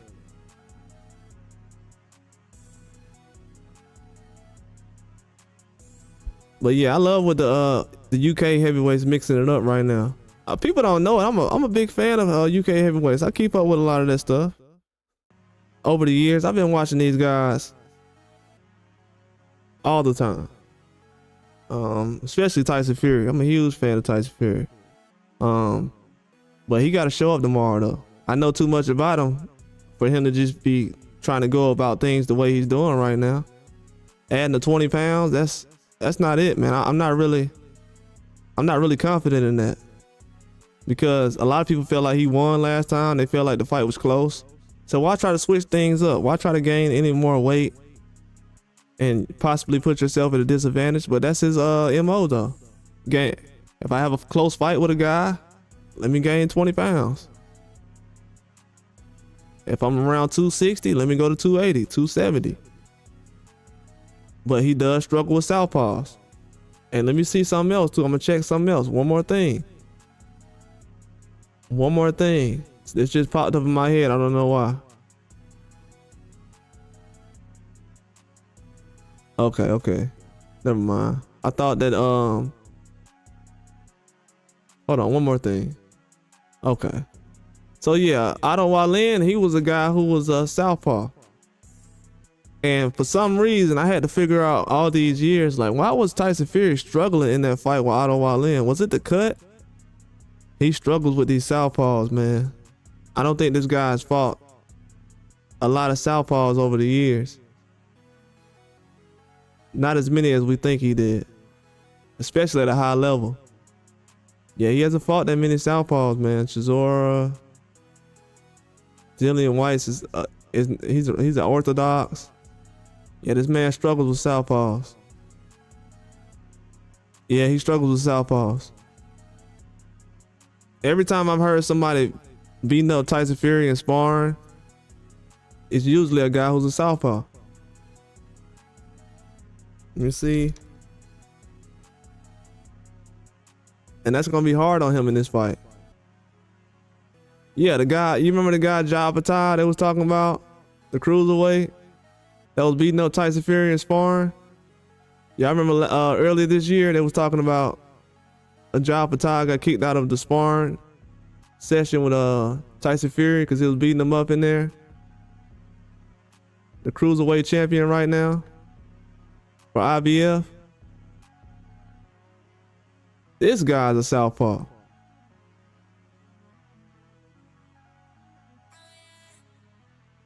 So every time he gets in the ring with a southpaw, he gets beat down. This dude does not fight. The matchmaker for Tyson Fury has been doing a bad job. I don't know if it's just strictly Frank Warren or not, but he hasn't fought that many southpaws over the years. Yeah, Glanton. Yeah, I'm not gonna lie. I wanted to see that Glanton fight this week. I mean next week. When is that fight? 2 weeks from now? 1, 2. It's like 3 weeks from now. Yeah, I wanted to see that Glanton fight. I think Glanton is a very good fighter. But, you know, the people of what I heard them say were they went to the rankings and they went from the top down on the rankings. So let's look at these rankings real quick. So from what I heard about the Apatai situation was, I heard they went to the rankings and they started from the top and they went all the way down. Oh, somebody's lying. Oh, somebody's lying. Hey, we're gonna do a live video about that. I might come on later on if y'all want to talk about that. If y'all want to talk about Apatai later on, I can bring that up. Cause I just seen something. So from what I heard was, when they picked the replacement for Sin Cara, they said the replacement for Sin Cara, they started from the top of the list and they went down. So they wanted to go down the rankings list to find out. And they said like 5 or 6 guys was available. I named all the guys. I can't remember the names right now. But Glanton was one of the names they mentioned. That Glanton said, yes, I want to fight him. I'll fight him on 2 or 3 weeks notice. So Glanton was going to fight him on 2 or 3 weeks notice. And they said, we're going to start from the top to the bottom. Now, if y'all look at this list right now, tell me whose name pops up first. Is it David Nika or is it Glanton that pops up first? Who's higher on this list, Glanton or Nika? My bad, let me turn this off.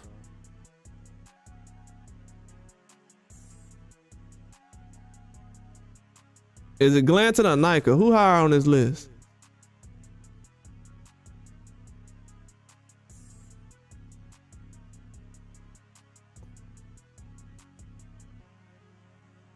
Oh man, somebody ain't want that Glanton fight to happen. So this man gonna fight 2 guys in a row? Hey, so he gonna fight 2 guys in a row and he gonna fight 2 guys in a row that's ranked under Glanton? Okay.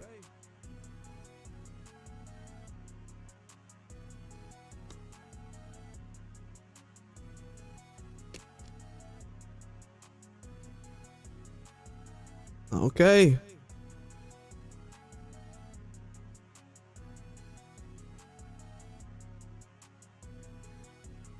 Oh, so you the IBF rankings? Let me go to that. Let me pull those up.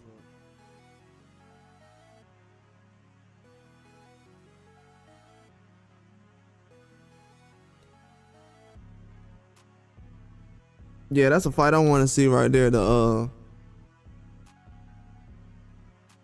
I'm just go to IBF rankings.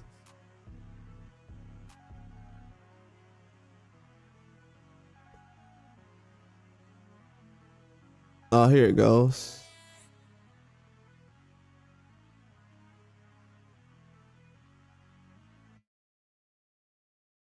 Oh, okay, that's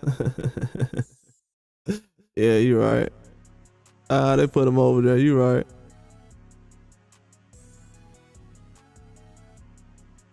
You're right. Yeah, you're right, Truth. I don't know why I be looking at those. I like looking at those better. But yeah, they got him slightly over that. Man, Glenn. Come on, man. They got Clark and Riakpo over that. Yeah, that loss in Russia kind of hurt Glenn in these rankings. It is what it is.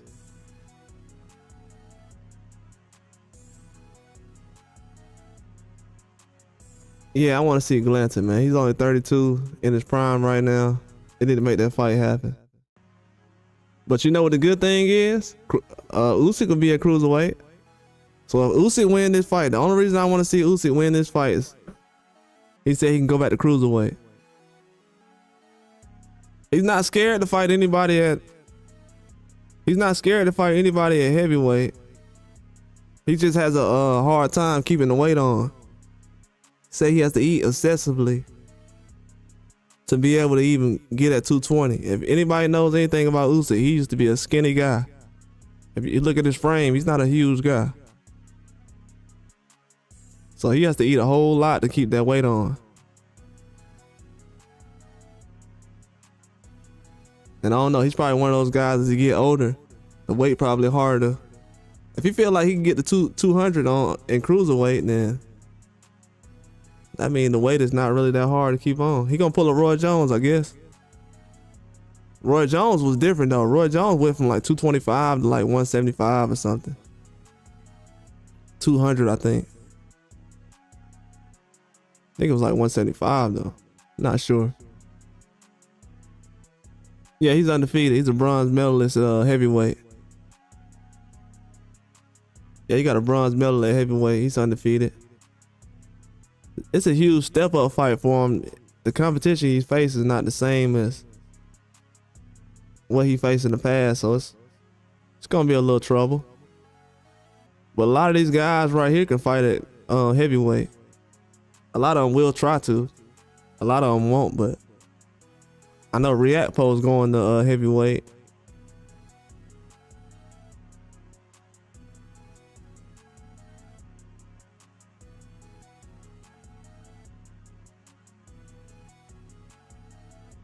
I don't think I'm familiar with Floyd Masson. I don't know him too well.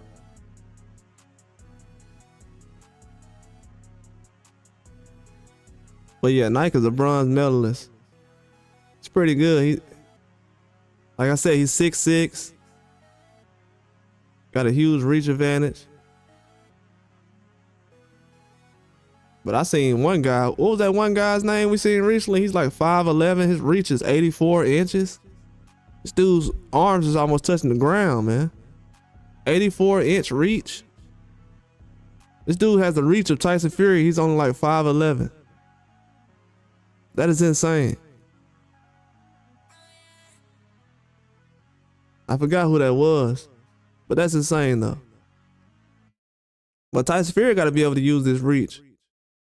Man, I forgot, man. It was somebody we was talking about the other day. It was 2 days ago. I forgot who it was. I think it was either a heavyweight or a cruiserweight. No, not a heavyweight, a light heavyweight or a cruiserweight. I forgot who it was. I gotta go back and look. I think it was either a French guy or an African fighter. Dude was like 5'11" with an 84-inch arm reach. which is unheard of.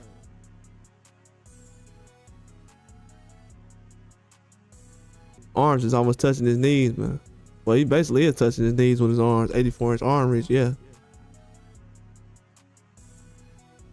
But it's gonna be a good fight tomorrow, man. I'm gonna be live on here early. We're gonna be live tomorrow. It's gonna be a good fight. The undercard is gonna be very good. I did a live breaking down the undercard. If anybody wants to see that,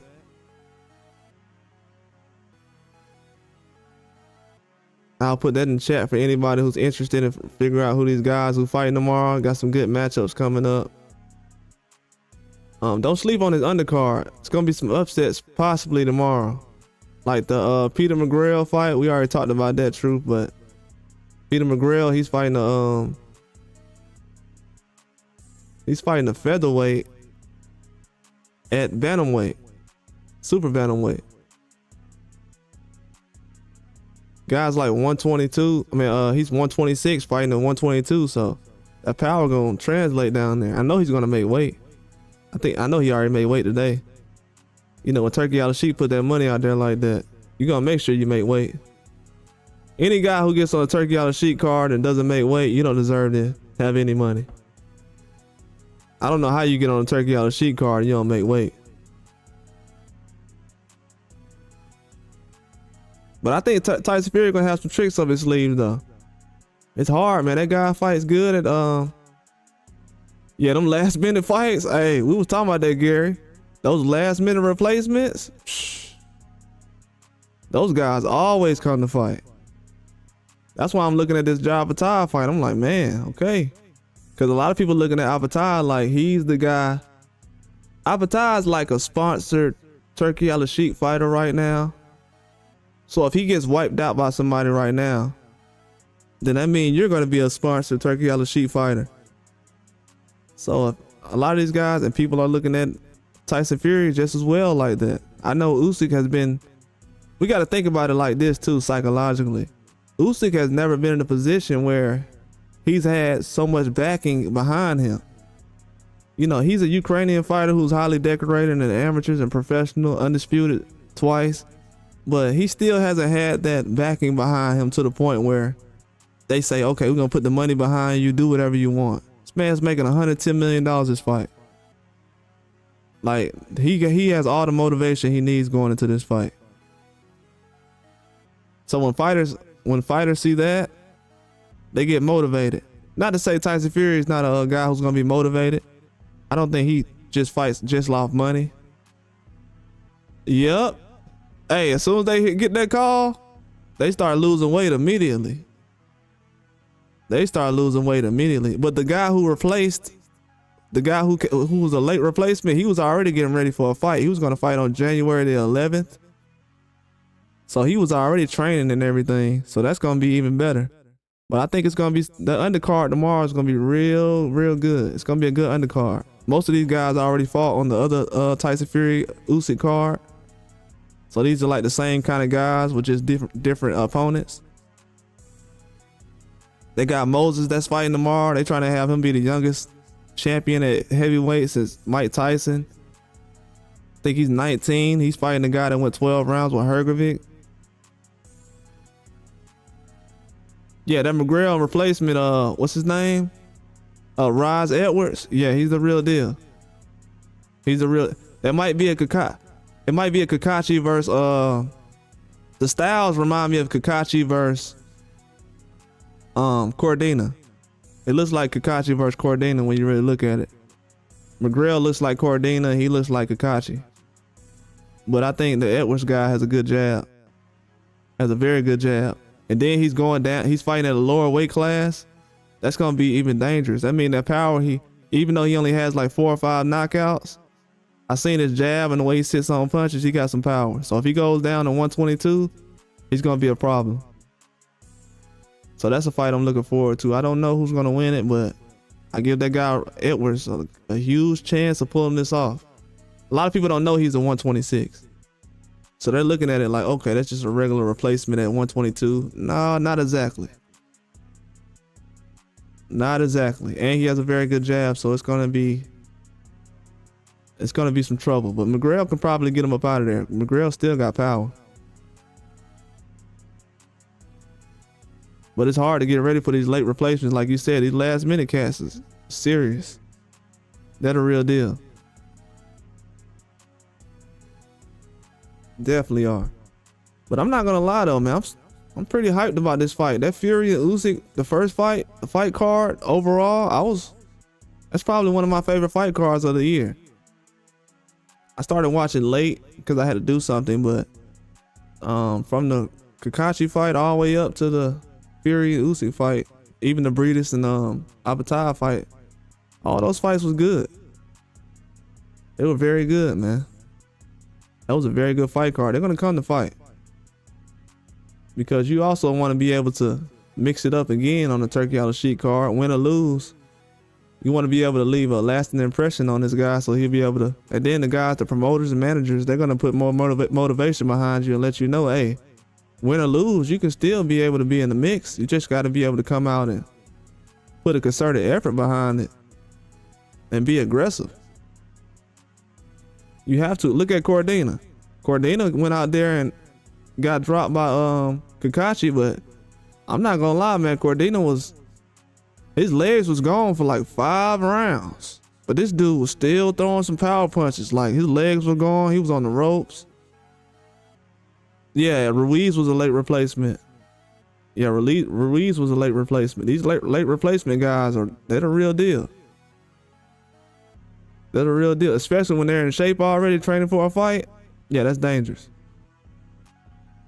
That's dangerous. I love when that happens, though.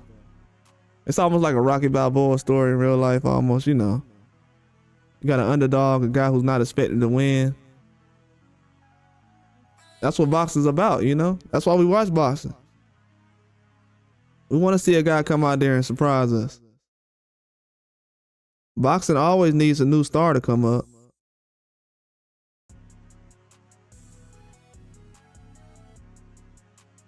Boxing always wants to find a new star.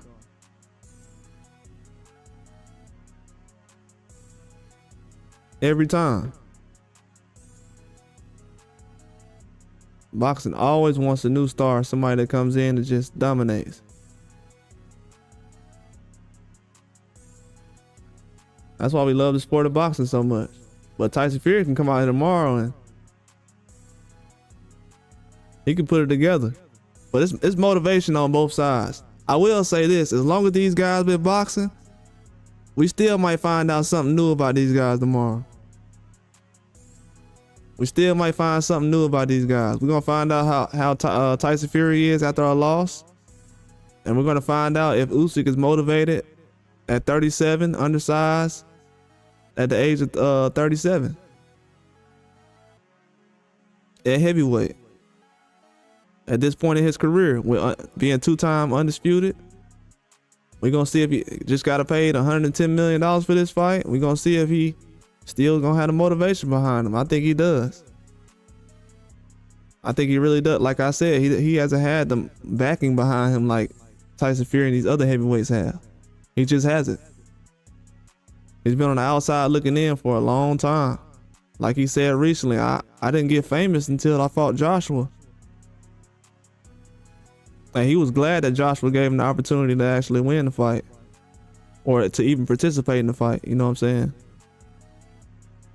That means a lot to certain guys. I know a lot of people look at the Ukrainian fighters, they think that, oh well, they put in a position. Not all of them.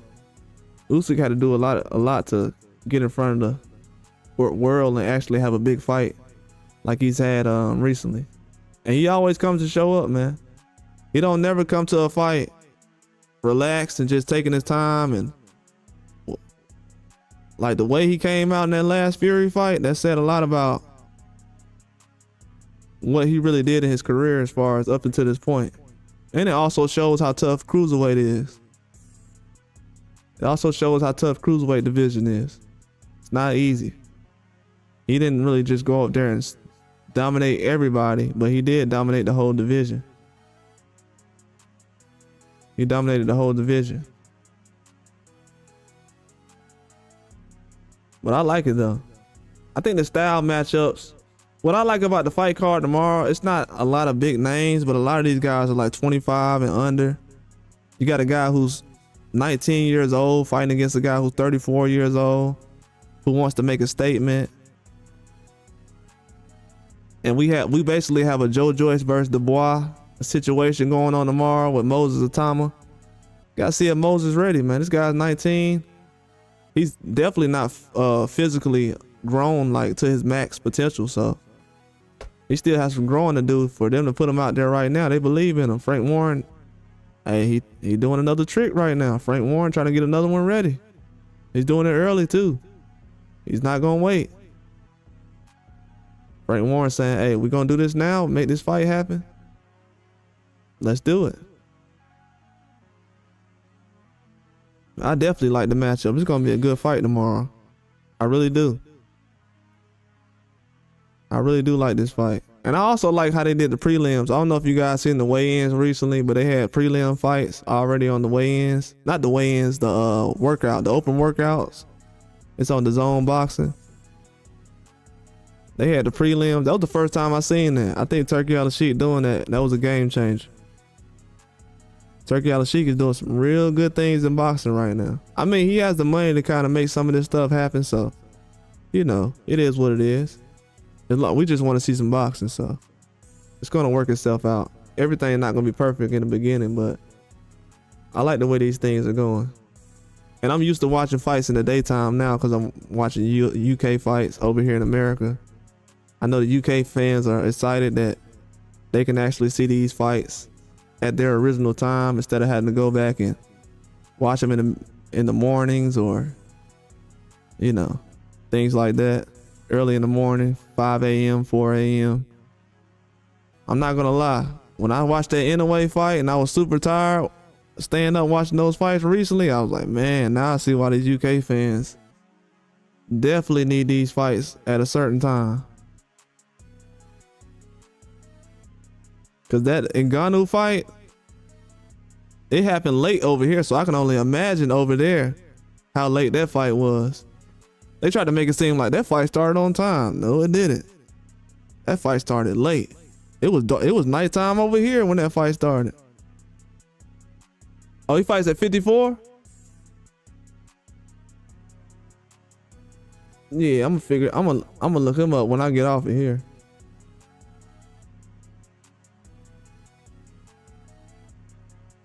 Shoot, y'all lucky. Man, that 4 a.m. That 4 a.m. over here, Gary, that's a backbreaker, man.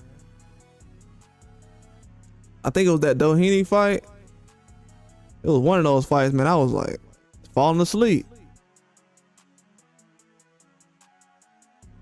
Yeah, that Inoue fight was a backbreaker for me, man. I was like, hey, man, I can't stay up for that fight.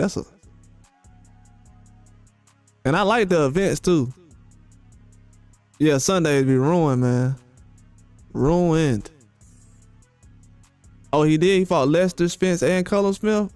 Ooh, yeah, I'm gonna look him up later on. Yeah, I seen him yesterday throw that right hook. I'm like, who is this guy?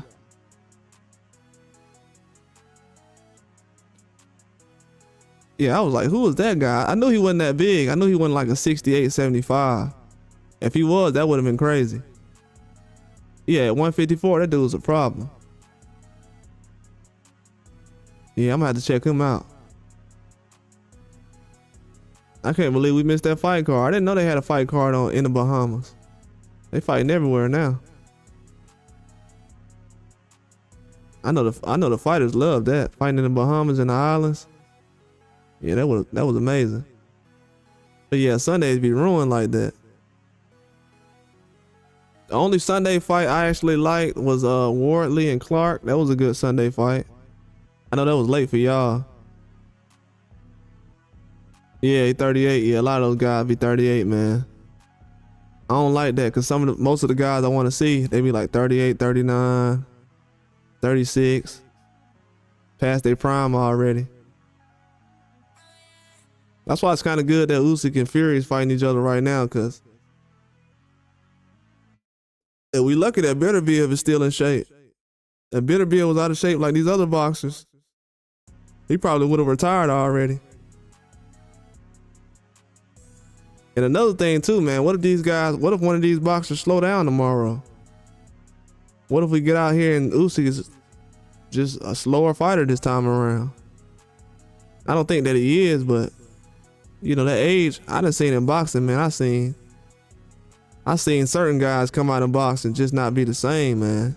Like right in front of my eyes. I remember when Danny Jacobs was fighting Gabe Rosado, I was like, man, this dude is not the same.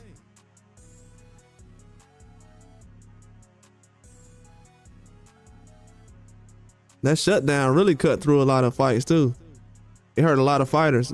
The inactivity. You gotta think about it. A lot of these fighters was fighting during the shutdown, and some of them took a long layoff. Like Usyk, he was pretty active during the shutdown, and Fury had a couple of fights. But the guys who weren't fighting around that age, most of them gotta retire or they get beat, and that's it. I wonder what other news they gonna have come out before this. They got some good news coming out today. I wonder what other news they gonna have come out before this fight actually happens tomorrow. But the good news is they're gonna try to have this Joshua and Fury fight happen. I still want to see that fight. I still want to see it. It's a heavyweight fight. I want to see it. I definitely want to see it. But one story that came out that kind of shocked me was man, February is gonna be loaded. Hamza Shiraz fighting in February against Adames. February is gonna be loaded, man. February is gonna be the best month. February is gonna be a better month than any month we had in 2024 when it comes to boxing. It's not even close. February is gonna be a real big month. That's when we're gonna see Turki Al-Sheik's work really come to life.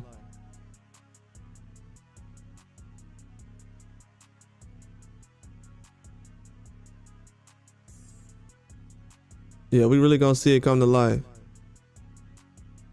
But if Usyk wins tomorrow, you know, Klitschko still wants to fight Tyson Fury, man. I'm gonna do a video on that soon, but Vladimir Klitschko still wants to fight Tyson Fury.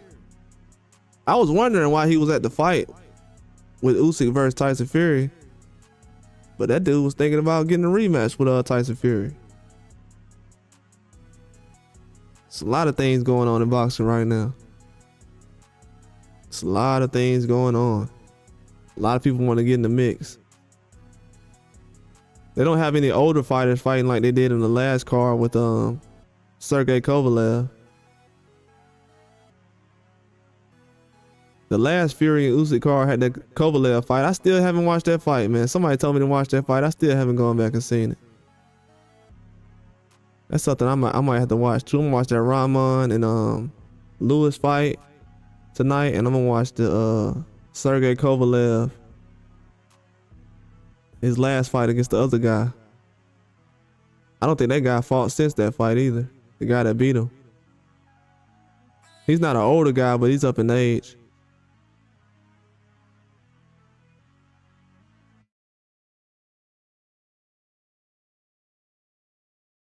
Yeah, I like the way boxing is going right now, though.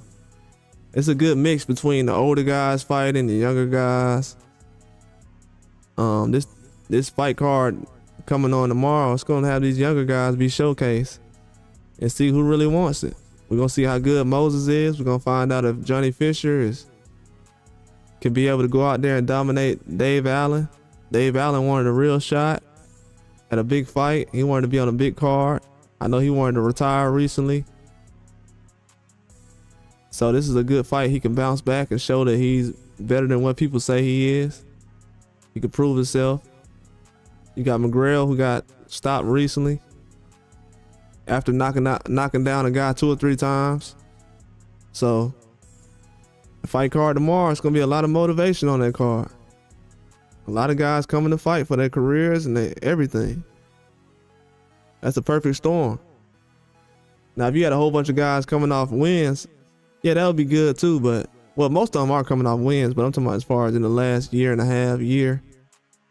Some of these guys suffered some weird losses. So for them to be able to come back, especially Tyson Fury, we're going to see what he made a first loss. See if this guy's a real deal. Tyson Fury, he gonna show everybody something different tomorrow. I just want to see if he's gonna be able to go out there and do anything different. Because once we see what Tyson Fury does tomorrow, we'll know, we'll have a good idea how the rest of his career could possibly go. That's one thing I will say. That's one thing we will learn tomorrow. We're gonna find out if Tyson Fury is gonna be able to bounce back and dominate for the next year or two. He doesn't feel like he's old. He said he's young at that age. He doesn't have a lot of damage. But we're gonna see if he can be able to bounce back and flourish the rest of his career and dominate and go to another level. If he can't go to another level, he may be slowing down, or it just might be a bad style matchup for him. But we're gonna see, man. It's gonna be a good fight card tomorrow. But that's all I got, man. I was gonna hang on here for a while. I just wanted to break everything down with you guys. I know it's gonna be a long day tomorrow, so I just want to give you guys a good preview, a good idea of what everything was going on. I hope I did break everything down right to you guys and explain both sides and what you should look out for tomorrow. It's a lot of stuff you gotta look out for tomorrow in this fight card, especially when it comes to the style matchup, especially with Tyson Fury and USYK.